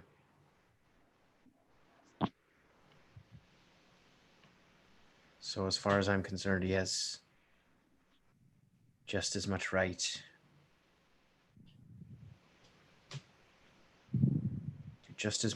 to Seer's bounty as any other dwarf. You said he was a man of faith. He is. Perhaps he can be converted. You may have your work cut out for you, but... So you are all right with this arrangement? Aye. And he would be your charge? I suppose so. All right. Shall we bring him to you? Sure. I would put a hand on her arm. Feels real? Warm. Yeah. Warm. Real. Warm. You can feel like some of the skin. Magran, while we are reforging the Hand of Io together, I would like to hear the story of Seer, everyone you know. And I would like to share you stories of Nympthisichid, everyone. I would love that. Good. All right. Well, we will be back shortly with him. We will meet you outside. I will send a message to you when we are outside, so that you may close the door. I will let you meet him yourself. All right. All right. I would look to Callie and Clack. Is it all right with the both of you? Yeah. Yeah. All right. And let us go make the introduction. And that's where we're going to end it tonight. Thank you all so much for Sorry, sticking so around late. with us. Tim, I just need to know, does he speak Dwarvish? He does. Yeah, he does. Okay, Thank that's God. great. Thank God. That Yeah, smooths he does. things out. Yeah, they speak Undercommon and Dwarvish. Okay. Thank you all so much for coming to sit at our table this week and coming to play with us and hang out with us. We love all of you so much. We will see you on Monday for Chatwater. We will see you on Wednesday for Behind the Screen, and we will also see you again next Saturday for our regular show. Head on over to our Instagram to check out the giveaway, and make sure you enter that. We love you all so much. Shall we? Roggy. Hey. Good night.